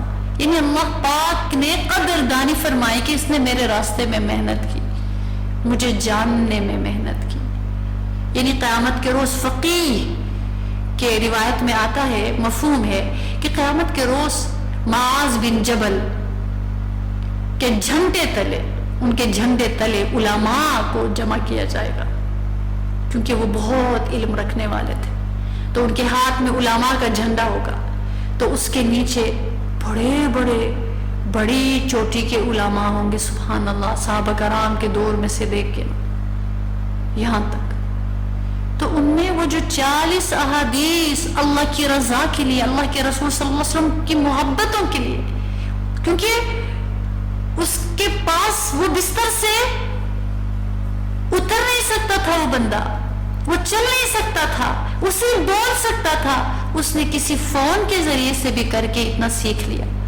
تو جس کو اللہ تعالیٰ اس کی قدر کرتے ہوئے قیامت کے روز فقیہ بن کر عالم بنا کر اس کو اٹھا رہے، یعنی اس کو عالم بنا رہے، اس کو فقیہ بنا رہے، گویا کہ وہ بھی فقیہ، وہ بھی عالم ہے، اور اس کو اس جماعت میں رکھ رہے. تو اگر وہ بندہ نکلتا ہے، مشقت اٹھاتا ہے، اور گھنٹوں اس طلب میں وہ ہلکان ہو جاتا ہے، ہم کیا سمجھتے ہیں کہ اللہ اس کو نہیں دیکھ رہے، اللہ اس کے ماں باپ کو نہیں دیکھ رہے ہیں، اللہ اس کی مشقت پر گواہ نہیں ہے. کیا اللہ تعالیٰ ایسے بندے کو ضائع کریں گے کہ جس نے دنیا کو لات مار کر اللہ کے کلام، رسول اللہ کی سیرت کو سمجھنے کے لیے اپنی جان لگائی؟ کبھی نہیں. اللہ کے کلام میں خود آیت ہے کہ نہیں، وہ برابر نہیں ہو سکتے.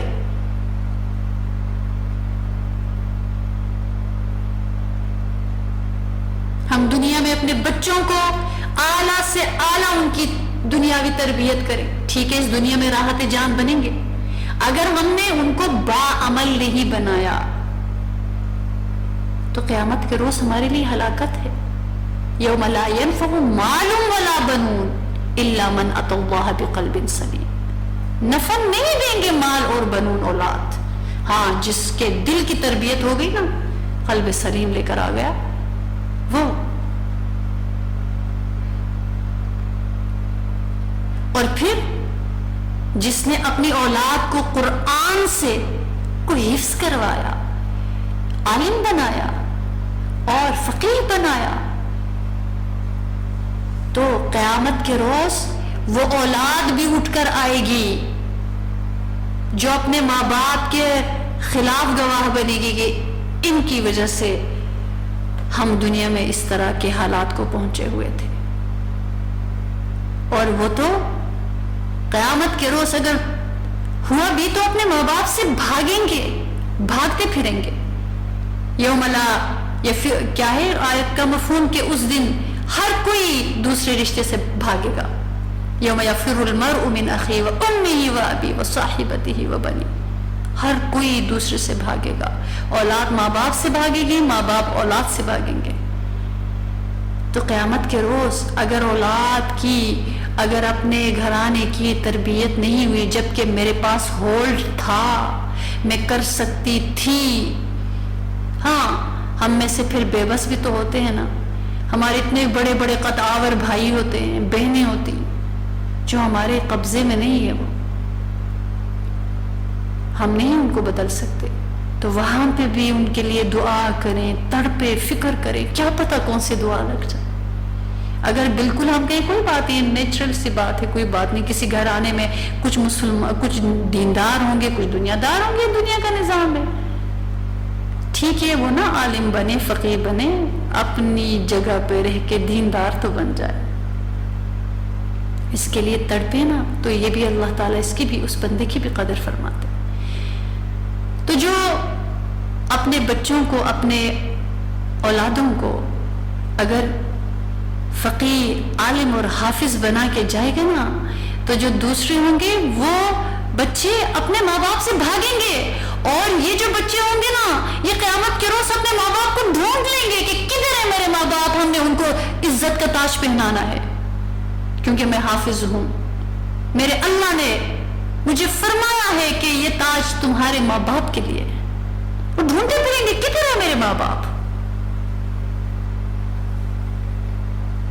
تو اللہ تعالیٰ بے قدری نہیں فرماتے. جتنی مشقت، جتنی محنت اس دنیا میں، اس دنیا میں وہ ہمیں ہاتھوں ہاتھ ملے گا. بلکہ کیا ہاتھوں ہاتھ ملنا ہے، اللہ تعالیٰ کے محبوب صلی اللہ علیہ وسلم نے فرمایا کہ جو کوئی اللہ کے راستے میں کھجور کا ایک ٹکڑا بھی اللہ کی رضا کے لیے دے گا، اللہ اس کے اخلاص کو دیکھتے ہوئے، اس کی قدر کرتے ہوئے اس کو بڑھاتے جائیں گے، بڑھاتے جائیں گے، بڑھاتے، اور اس کو پالیں گے، اس کی پرورش کریں گے جیسے جانور کی پرورش ہوتی. قیامت کے روز احد پہاڑ کے برابر اس کا اجر لٹائیں گے. تو دنیا کی مشقتیں جو اللہ کے لیے اٹھائی گئی، ایک قطرہ اللہ کے لیے آنکھ سے ٹپکا، اللہ تعالیٰ کیا اس آنسو کو ضائع کریں گے؟ نہیں کریں گے. اللہ تعالیٰ ان دونوں کو ایک کیٹیگری کے اوپر نہیں رکھیں گے. جنہوں نے اللہ کے لیے مشقت اٹھائی ہو، اللہ کے لیے اپنی جوانی لگائی، اللہ کے لیے اپنی جان لگائی، اللہ کے لیے اپنی طاقت لگائی، اللہ کے لیے اپنا مال لگایا، اللہ کے لیے اپنی صلاحیتوں کو لگایا. اللہ کیسے اس کو اس جگہ پہ آ کے جمع کریں گے جس نے ان میں سے کچھ بھی نہیں کیا؟ تو کیا اللہ تعالیٰ یہ دنیا میں جن کے اوپر ظلم ہوا ایسے ہی دنیا ختم ہو جائے گی؟ اللہ تعالیٰ کوئی حساب نہیں لیں گے. جن کو تانے ملے، جن کو ملامت کی گئی کہ وہ دیندار تھے، وہ قرآن، اور وہ آج تو تانے ملتے ہیں. مجلس کا ٹائم بہت کم ہے کہ کیا کیا تانے ملتے ہیں، کہ دینداروں کو تانے ملتے ہیں، ان کے حلیوں کو تانے ملتے ہیں، مدرسوں کو تانے ملتے ہیں، کیونکہ ایک بندے نے کسی کے ساتھ یہ کیا تو فلاں برا تھا تو سب کے سب برے ہو گئے. افسوس کی بات کہ ایک ڈاکٹر نے کے پاس کسی نے اپنے عزیز کو لے کے گیا اور کسی وجہ سے وہ اللہ کو پیارا ہو گیا، تو اس کو اس ڈاکٹر سے نفرت ہوتی ہے. لیکن اگلی دفعہ اگر وہ بیمار ہو جائے، کسی اور ایکسپرٹ، کسی اور ایکسپیرینسڈ کسی ایسے ڈاکٹر کے پاس ضرور وہ علاج کے لیے جائے گا، بے شک ادھر نہیں جائے گا. لیکن ایک کسی دیندار نے کوئی برا کیا، مدرسے برے، عالم برے، فلاں برے. یعنی ہمیں تھوڑا سا رک کے سوچنا پڑے گا کہ اللہ کے محبوب صلی اللہ علیہ وسلم کی جب مخالفت پر مکے والے کھڑے ہو گئے تھے نا، اللہ کے رسول صلی اللہ علیہ وسلم روتے تھے کہ میری دعوت یہ قبول کیوں نہیں کرتے؟ پہلے تو یہی مجھے صادق اور امین کہہ کر بلاتے تھے، آج کیا ہو گیا؟ تو اللہ تعالیٰ نے فرمایا ہے میرے رسول، وہ تیرا انکار نہیں کرتے، وہ تو میرے کلام کا انکار کرتے ہیں، میرے دین کا انکار کرتے ہیں، کیونکہ آپ وہی اللہ کے وہی محمد صلی اللہ علیہ وسلم ہے کہ وہ آپ کی عزت کرتے تھے، وہ آپ کا مقام مرتبہ جانتے تھے کہ بڑے خاندان کے اور بہت شریف النفس محبوب تر انسان ہے، امین ہے، صادق ہے، ان کو اپنی امانت دے دے سنبھالیں گے. لیکن جیسے ہی کہا میں اللہ کے رسول ہوں، میں قرآن لے کر آیا ہوں، تو سب مخالف بن گئے، سب خلاف پہ کھڑے ہو گئے. بلکہ چھوڑ دیجئے دور والوں کو، ان سے تو واسطہ ہی کم پڑتا ہے۔ اپنا جو چچا تھا نا ابو لہب، اس نے سب سے بڑا پتھر اٹھا کے اللہ کے حبیب صلی اللہ علیہ وسلم کے مبارک پاؤں پر مارا تھا، اور آپ کا مبارک خون نکل۔ اس نے کہا حقارت کے ساتھ معاذ اللہ کہ اس لیے ہمیں جمع کیا ہے کہ ہمیں بتاؤ کہ یہ ایمان لے کر آؤ، اس لیے جمع کیا۔ تو اللہ کے رسول صلی اللہ علیہ وسلم کو تو دور کی بات چھوڑ دیجئے، میرے پیارے رسول کو تو سب سے قریبی رشتے نے سب سے زیادہ ستایا، اس کی بیوی نے سب سے زیادہ ستایا۔ یہ دنیا کا نہج اور طریقہ ہے، جو بھی ہدایت کی راہوں پر چلے گا نا، سب اس کے مخالف بن جائیں گے، اس سے نفرت کریں گے، اسے چھوڑ دیں گے، اسے ملامت کریں گے، اس کو تانا دیں گے، اور پھر وہ لوگ اپنے احوال پہ غور کریں کہ وہ کس جماعت میں شامل ہے، کس نے یہ کیا تھا۔ فرعون نے، شداد نے، قارون نے، ابو جہل نے، ابی بن خلف نے، سارے مجرمین کی صف میں، کیونکہ قیامت کے روز صفیں بنیں گی، صفوں میں لوگوں کو کھڑا کیا جائے گا، کسی صف میں بیٹا ہوگا، کسی میں بھائی اور کسی میں ماں، کیونکہ اپنے اپنے نظریات ہیں۔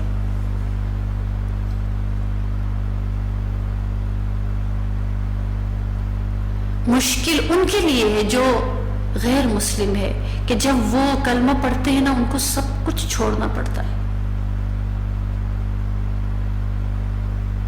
اللہ کے رسول کے صحابہ کرام جب جنگ کا موقع آیا تو ایک طرف باپ اور ایک طرف بیٹے، اور دونوں کے ہاتھ میں تلوار۔ اس وقت کتنا مشکل ہے اپنے ہی والد پہ، اپنی ہی اولاد پر تلوار اٹھانا اور اس کو صفحہ ہستی سے مٹا دینا۔ لیکن اللہ کے رسول کے صحابہ نے اللہ کے کلمے کی بلندی کے لیے یہ بھی کیا۔ کیا ان کے دل پر تلوار نہیں چلی ہوگی؟ لیکن کس لیے کیا؟ آج اگر کوئی غیر مسلم کلمہ پڑھ کر آتا ہے تو اس کو سب اس کو گھرانے سے نکال دیتے ہیں، بے دخل کر دیتے ہیں، اور اس کا کوئی خاندان نہیں رہتا، اس کا کوئی اس کا دل تڑپتا ہوگا اپنے ماں باپ کے لیے، پیاروں کے لیے، اور وہ اکیلا رہ جاتا ہے۔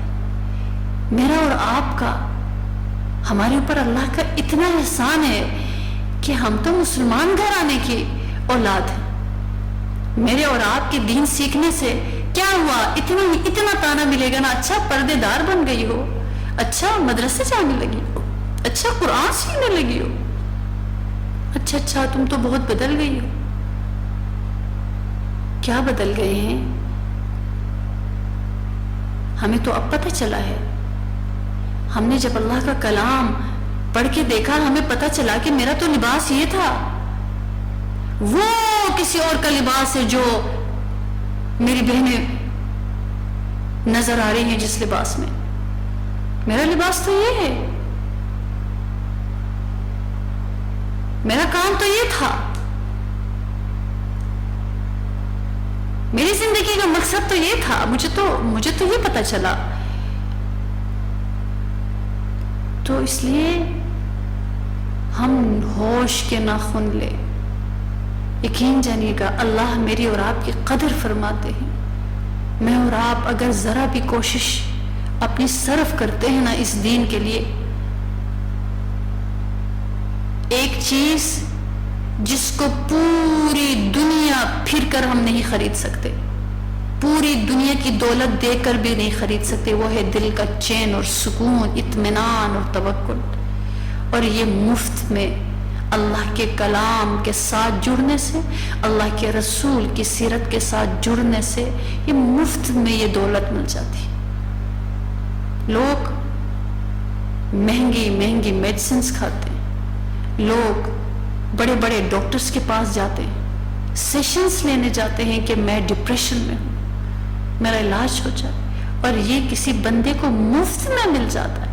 آپ کو 80 سال 90 سال کا ایک دین سے تعلق رکھنے والا ملے، وہ اس سے بھی پوچھ لیجئے۔ آپ کو دنیا میں رہنے والا 80-90 سال کا کوئی آدمی ملے، دونوں سے پوچھئے، ڈپریشن میں مر رہا ہوتا اور ایک اللہ کی محبت میں مرے جا رہا ہوتا۔ جب سب کچھ یہاں سے مل رہا ہے، جو سب سے بڑی چیز ہے سکون اور عزت، عزت آخرت میں تو جس کا کوئی حساب ہی نہیں ہے نا، عزت جو کہ اس دنیا میں ہے وہ بہت پیاری ہے. آپ دنیا کے کسی بھی عزت دار بندے کو دیکھیں، اس کے کوئی جوتے نہیں اٹھائے گا. ہاں اگر وہ کوئی اتنا ظالم ہے کہ کہا ہو کہ میرے جوتے اٹھایا کرو، لیکن کوئی نہیں اٹھائے گا ویسے. لیکن کبھی کسی کا دین سے ایسا تعلق کسی کا بن جاتا ہے جس کے سینے میں اللہ کا کلام، اللہ و رسول کی محبت ہے، کوئی آ کے خواہ مخواہ اس کی جوتے اٹھا رہا ہوتا ہے، تو اس سے بڑھ کر کسی کو عزت مل سکتی؟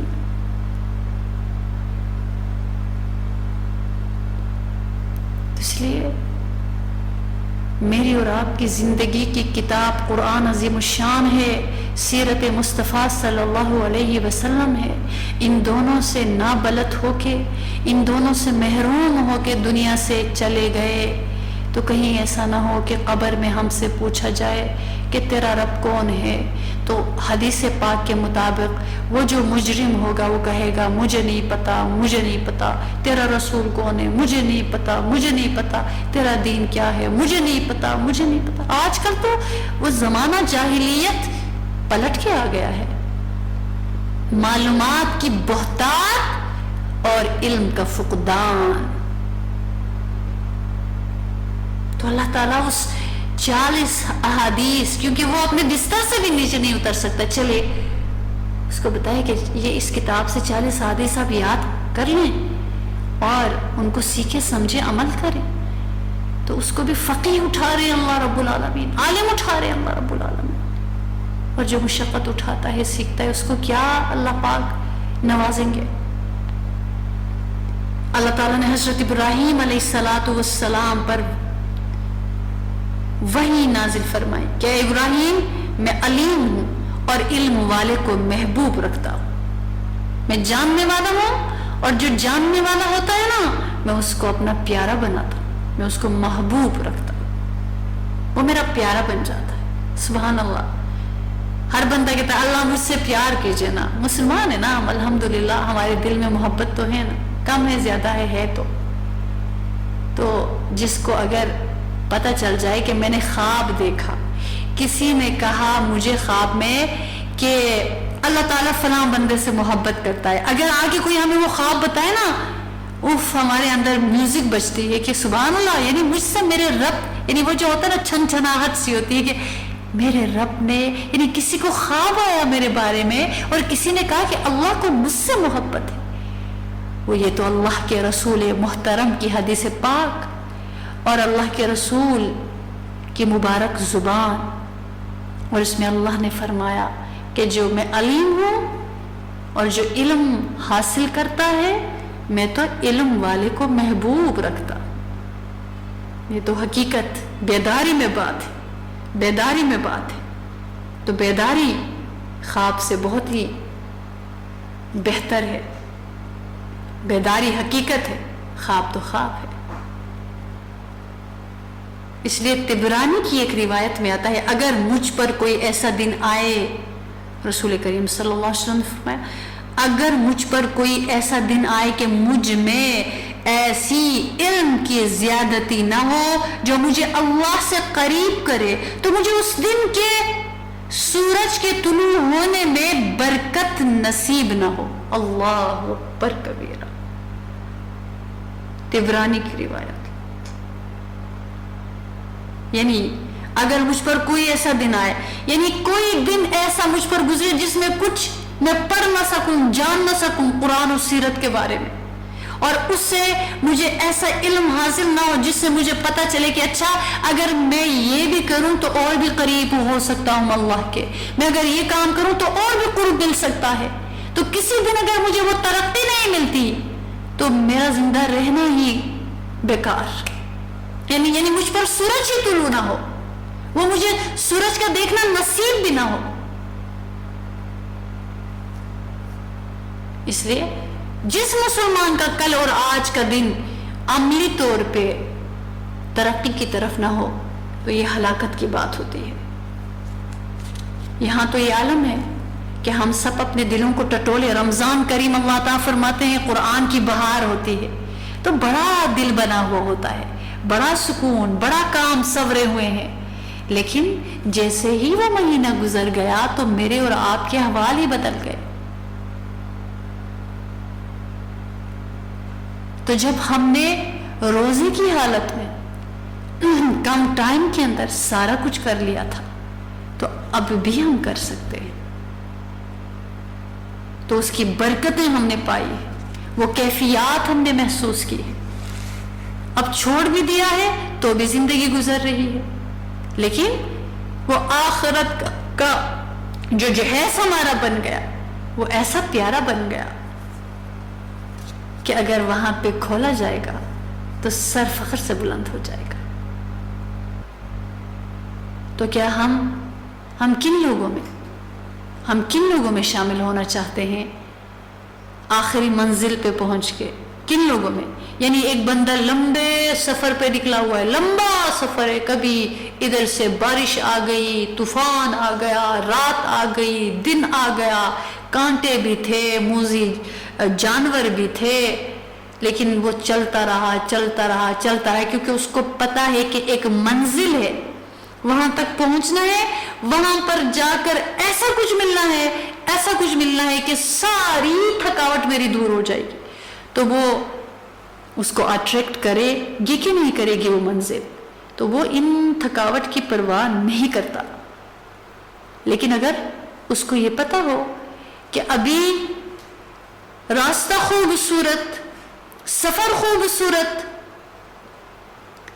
اور ہر طرف کمال ہی کمال، لیکن جہاں جا کر میں نے اسٹے کرنا ہے اور وہ بھی ہمیشہ کے لیے، وہاں یہ سارے موذی جانور ہیں، ساری مشقتیں اور تھکاوٹیں ہیں، اس کو وہ سکون نہیں ملے گا، اس سفر کی کوئی اس کو اہمیت نہیں سمجھ آئے گی۔ تو بالکل ایک انسان اس دنیا میں، کوئی بات نہیں، مشقتیں تو آتی ہیں نا، آزمائشیں آتی ہیں نا، لیکن اس کا سفر بے شک مشقتوں بھرا ہے، لیکن جب اس کو پتا ہو کہ اس دنیا کی ایک مشقت میں نے اپنا لی ہے کیونکہ میرے رب کی رضا اسی میں تھی، کیونکہ جو منزل مجھے ملنی ہے وہ بہت خوبصورت ہے، تو اس کو وہ مشقت نہیں لگتی۔ ہاں، یہاں بادشاہی کی زندگی ہے، دیکھیں کافروں کی زندگی، سب کچھ ہے، لیکن آخرت نہیں ہے۔ یہ ہمارا ایمان ہے نا۔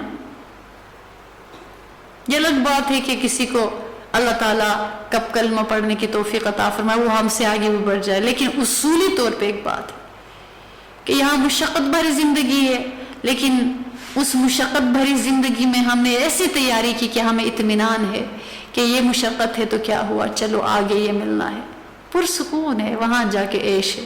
لیکن یہاں سکون ہی سکون ہے، لیکن اس کو پتا ہے کہ آخرت میں مردودیت ہے، آخرت میں مجھے وہ مقام نہیں ملنا۔ تو آپ سوچئے گا کہ پھر کیا بنے گا،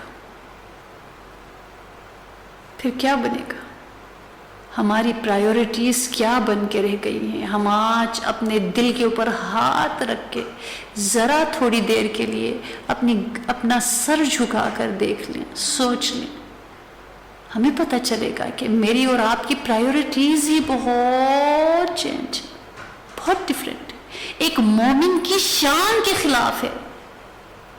وہ دولت بھی کماتا ہے، وہ اچھا پہنتا ہے، کھاتا ہے، اچھے گھروں میں رہتا ہے، اچھا سفر کرتا ہے، رشتوں کو وقت دیتا ہے، دنیا میں خوش رہتا ہے، سب کچھ، لیکن اس کی پرائیورٹیز کیا ہیں؟ کہ میری پرائیورٹی اگر یہ ہے کہ میری بچی جوان ہو جائے گی، اچھی تعلیم حاصل کرے، اس کی شادی ایسے گھرانے میں ہو جائے، پھر اس کی بھی اولاد ہو اور وہ اولاد بھی یہ وہ بس یہ سلسلہ، کیا میری پرائیورٹی، میری اور آپ کی تو یہ ہے؟ ایمان والے کی پرائیورٹی یہ نہیں ہے، وہ زندگی کو گزارتا ہے، وہ دین کو وقت دیتا ہے، اپنا پرائم ٹائم دین کو دیتا ہے۔ یہ ایمان والے کی شان ہوتی ہے۔ یہاں کیا کریں؟ میرا اور آپ کا یا تو سجدہ نہیں ہے، یا اگر ہے تو سر سے اتارنے والا سجدہ ہے، کیونکہ ہم اللہ کے کلام کو کھول کے نہیں پڑھا، سیکھا نہیں، رسول کریم صلی اللہ علیہ وسلم کی سیرت کو پڑھا نہیں، سیکھا نہیں، تو کیسے جان لیں گے کہ کیسے جینا ہے؟ جینے کا سلیقہ کیسے آئے گا؟ جینے کا طریقہ کیسے آئے گا؟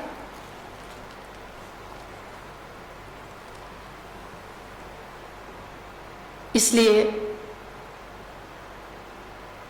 حدیث پاک ابن ماجہ کی روایت میں ہے، رسول کریم صلی اللہ علیہ وسلم نے فرمایا کہ قیامت کے دن 3 آدمیوں کی شفاعت قبول ہوگی، 3 آدمیوں کی شفاعت قبول ہوگی۔ ایک، انبیاء کرام کی شفاعت قبول ہوگی، پھر علماء کی شفاعت قبول ہوگی، پھر شہیدوں کی شفاعت قبول ہوگی۔ سبحان اللہ۔ یعنی حدیث پاک میں اس حدیث سے علم کی فضیلت کا اندازہ یہ لگایا جا سکتا ہے کہ علماء کو انبیاء کرام کے بعد شہیدوں سے بھی پہلے ذکر کیا گیا۔ شہید تبھی شہید ہوتا ہے جب وہ علم حاصل کرتا ہے کہ اچھا شہادت کا مرتبہ کیا ہے، حالانکہ شہادت کے فضائل میں بے شمار آیات اور حدیث موجود ہے۔ تو کبھی اللہ تعالیٰ اپنے ساتھ عالم کو ذکر فرما رہے، کبھی اللہ کے محبوب صلی اللہ علیہ وسلم انبیاء کرام علیہ السلام کے ساتھ عالم علماء کو ذکر فرما رہے، تو مرتبہ ہی دیکھیے نا۔ کیا کسی جگہ اللہ پاک نے معاذ اللہ کسی فاسق کو اپنے نام کے ساتھ ذکر فرمایا ہے کہ فسق کا لفظ اور اپنے نام ذکر فرمائے، اور فجور کا لفظ اور اپنے ساتھ ذکر فرمائے؟ نہیں، اللہ تعالیٰ نے کلمے میں اپنے ساتھ اپنے رسول کو ذکر فرمایا ہے، اور پھر ذکر فرمایا اپنے ساتھ عالم کو۔ اس سے مرتبہ پہچانیے نا، اتنا بلند مرتبہ۔ یہ ایک الگ سوال ہے، علماء سو، علماء ربانیین۔ وہ علماء سو بنے گا، اس کا حشر بھی ایسا ہی ہوگا۔ تو جس طرح بنی اسرائیل کے تھے، دنیا کے اوپر بک گئے تھے، شیطان بھی عالم تھا، اللہ تعالیٰ نے رد کر دیا۔ یہاں ہو رہی ہے بات عالم با عمل، علم حاصل کرتا ہے عمل کے لیے، علم حاصل کرتا ہے عمل کرتا ہے، عمل کر کے عمل کے اوپر ترقی کرتا ہے، پھر علم حاصل کرتا ہے۔ اس لیے طبرانی کی روایت میں ہے، فرمایا کہ تمہارے دین میں سب سے بہتر وہ ہے جو سب سے زیادہ آسان ہو، اور بہترین عبادت تو فقہ ہے، یعنی فقہ سے مراد دین کی سمجھ حاصل کرنا۔ سبحان اللہ۔ تمہارے دین میں سب سے بہتر وہ ہے جو زیادہ آسان ہو، اور دین ہی آسان ہے، سب سے آسان، اور بہترین عبادت تو فقہ ہے۔ سبحان اللہ۔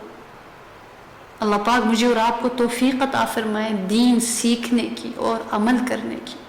اس لیے ترمذی شریف کی روایت اور ابن ماجہ کی روایت میں آتا ہے، اللہ کی عبادت کسی چیز سے اتنی اچھی نہیں ہوتی جتنی اچھی تفقہ فی الدین سے، یعنی دین کی سمجھ حاصل کرنے سے عبادت خوبصورت ہو جاتی ہے۔ اور فرمایا ایک فقیہ شیطان پر 1000 عبادت گزاروں کے مقابلے میں زیادہ بھاری رہتا ہے، اور فرمایا ہر چیز کا ایک ستون ہے، اس دین کا ستون فقہ ہے۔ کیونکہ ظاہر ہے ایک بات کہ دین خوبصورت ہوتی ہے، عبادت خوبصورت ہوتی ہے دین کی سمجھ سے، جو دین کی سمجھ آئے گی عبادت میں حسن و جمال آئے گا۔ اور فرمایا کہ ایک جاننے والا جب قرآن کو جانتا ہے اور جو سیرت پاک کو جانتا ہے، اس کو پتہ ہوتا ہے کہ شیطان کہاں کہاں سے کس طرح سے وار کرتا ہے، وہ اس کے حملے سے بچ جاتا ہے۔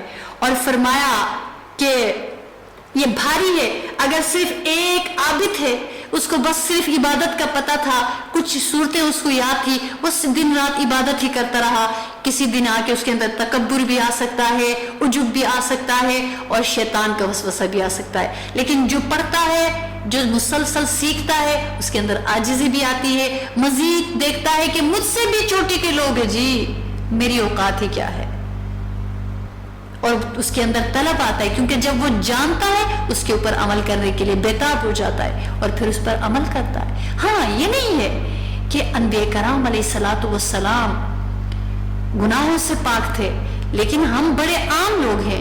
چاہے ایک چوٹی کا عالم، چاہے وہ ولی ہی کیوں نہ ہو، نفس تو ساتھ ہے نا.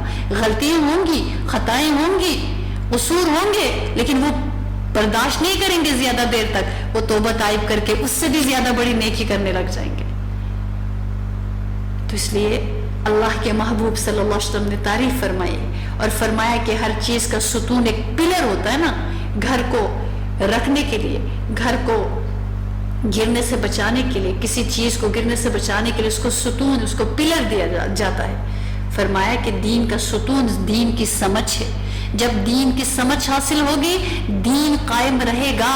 جب سارے دین کی سمجھ رکھنا چھوڑ دیں گے تو دین کیسے قائم رہ سکتا ہے؟ یہ جو عیسائیوں کا حال ہوا، یہ جو یہود کا حال ہوا کہ ان کی کتاب بھی ان کے پاس اصل صورت کے ساتھ نہیں ہے. یہ تو ہمارے دین کی شان ہے کہ اللہ پاک نے اس کلام کی حفاظت کی ذمہ داری اپنے پاس رکھی. سبحان اللہ. ایک اور خوبصورت روایت ہے کہ فرمایا عالم اور عبادت، عالم اور عابد، یعنی علم جاننے والا اور عبادت کرنے والا، صرف عبادت کرنے والا، عالم اور عابد کے درمیان 100 درجوں کا فرق ہے، اور ہر 2 درجوں کے درمیان اتنی مسافت، اتنا ڈسٹینس ہے جتنی ایک تیز رفتار گھوڑا 70 برس میں طے کرے. اللہ اکبر. یعنی اتنا درجہ، وہ درجات، یہ گریڈس ہمیں دنیا اخروی گریڈس ہمیں کہاں نظر آئیں گے؟ اگر نظر آتے تو کوئی کافر رہ جاتا. جنت اللہ سب کو دکھاتے ہیں تو کوئی کافر رہ جاتا. یہی تو میری اور آپ کی آزمائش ہے کہ اللہ نے چھپا دیا. کیا کیا اللہ تعالیٰ فرماتے ہیں، کیا کیا میں نے ایمان والوں کے لیے آنکھوں کی ٹھنڈک کا سامان جنت میں رکھا ہے. لیکن اس کو بندہ نہیں، ابھی صرف ایمان ہے، پڑھ کے ایمان، عین الیقین، حق الیقین، علم الیقین، ان درجات کو عبور کرتا ہے نا. لیکن جب وہاں پہ اس کو ایسے جنت کا دروازہ اس پر کھلے گا نا، وہ کہے گا سبحان اللہ، سبحان ذی الملک والملکوت، سبحان ذی العزت والعظمت والحیبت والقدرت والکبریاء والجبروت. اللہ تیری کیا شان ہے، تیری جنت اتنی حسین. اللہ یہ تیری جنت میرے لیے ہے.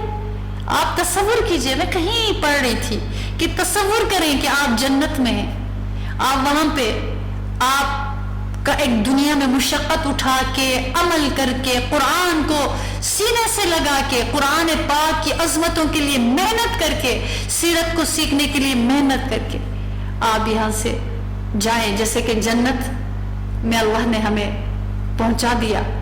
تو آپ سوچیں وہاں پہ ایک جگہ ہے اور وہاں پہ تخت لگیں گے اور وہاں پہ بٹھایا جا رہا ہے کہ تم نے یہ دنیا میں کام کیا میرے لیے، تم نے یہ سیکھا دنیا میں، بیٹھو اس پہ. اور پھر کوئی وہ دیکھ رہا ہے کہ سبحان اللہ کیا شان ہے، یہ میرے لیے ہے، میں کوئی بادشاہی بن گئی ہوں. اور اتنے میں کوئی اس کے شولڈر کو تھپ تھپائے اور پیچھے دیکھے تو اللہ کے رسول صلی اللہ علیہ وسلم. اللہ دیکھیے ان کا مرتبہ، ان کا رتبہ، ان کی شان. کیونکہ حدیث پاک میں آتا ہے کہ دوزخیوں کی شفاعت اللہ کے نبی کے بعد انبیاء کرام اور پھر علماء کریں گے، علم جاننے والا. تو تصور کیجئے کہ پھر اللہ کے رسول صلی اللہ علیہ وسلم کے قدموں میں کوئی جگہ مل جائے، مبارک قدموں میں، پھر وہ اپنی داستان سنائے کہ میں نے یہ کیا دنیا میں. پھر بتائے کہ یہ میں نے دین کے اوپر چلنے میں یہ میں نے اسٹرگل کی، یہ میں نے اپنوں کی باتیں سنی، پرائیوں کی باتیں سنی، اور یوں میں نے دنیا میں وقت گزارا، کیونکہ آپ نے مجھے صبر کرنے کو آپ کی تعلیمات میں موجود تھا، میں نے صبر کیا، آپ کی تعلیمات میں موجود تھا، میں نے شکر کیا، آپ کی تعلیمات میں موجود تھا، میں نے درگزر کیا، آپ کی تعلیمات میں موجود تھا، میں نے حرام سے خود کو بچایا، آپ کی تعلیمات میں موجود تھا، میں نے اپنے نفس پر پیر رکھا، اس کو دبایا، میں نے اللہ کی مرضیات کو ترجیح دی اپنی مرضیات کے اوپر۔ سبحان اللہ، وہ دیکھیں جنتی جنت میں جو بھی خواہش کرے پوری ہوگی۔ تو اگر وہ خواہش کرے یا اللہ میں آپ کے محبوب صلی اللہ علیہ وسلم کے قدموں میں بیٹھ کر ان کو اپنی داستان سنانا چاہتی ہوں، تو کیا اللہ رد فرمائیں گے؟ نہیں۔ تو اس لیے میری اور آپ کی جگہ وہ ہے، اس کو حسین و جمیل بنائے، وہ جگہ حسین و جمیل ہے، وہ حسین و جمیل کو ہی ملے گی، یعنی عملی حسین و جمیل کو ہی وہ حسین و جمیل جگہ ملے گی۔ اور اس دنیا میں آخرت کو حسین و جمیل بنانے والا وہ ہے جو قرآن سے جڑتا ہے اور جو سیرت سے جڑتا ہے۔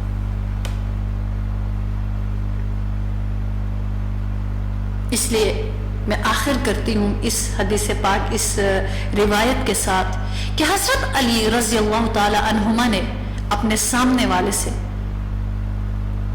ارشاد فرمایا کہ مخاطب کرتے ہوئے کہ علم مال سے بہتر ہے، عمل تیری حفاظت کرتا ہے، علم مال سے بہتر ہے۔ فرمایا کہ علم تیری حفاظت کرتا ہے اور تو مال کی حفاظت کرتا ہے۔ ایسا ہی ہے، علم حاکم ہے اور مال محکوم ہے۔ مال خرچ کرنے سے گھٹتا ہے، علم خرچ کرنے سے زیادہ ہوتا ہے۔ اور ایک موقع پر حضرت علی رضی اللہ تعالی عنہ نے فرمایا، دن بھر روزہ رکھنے والے اور رات بھر جاگ کر عبادت کرنے والے مجاہد سے عالم افضل ہے۔ عالم جب وفات پاتا ہے تو اسلام میں ایسا خلا، ایسا سوراخ پیدا ہو جاتا ہے جسے اس کا جانشین ہی پر کر سکتا ہے، جو کوئی اس کے بعد اسی راستے پر چلنے والا آئے گا۔ اور فرمایا علم کی فضیلت میں حضرت علی رضی اللہ تعالیٰ عنہ نے کچھ اشعار کہے اور اس کا مفہوم یہی نکلتا ہے کہ عالم مر کے بھی زندہ رہتا ہے، عالم مر کے بھی زندہ رہتا ہے۔ تو اللہ رب العالمین مجھے اور آپ کو قرآن عظیم الشان کا اس کی ایسی طلب عطا فرمائے کہ ہم بے چین ہو جائیں، ہم جگہ تلاش کریں،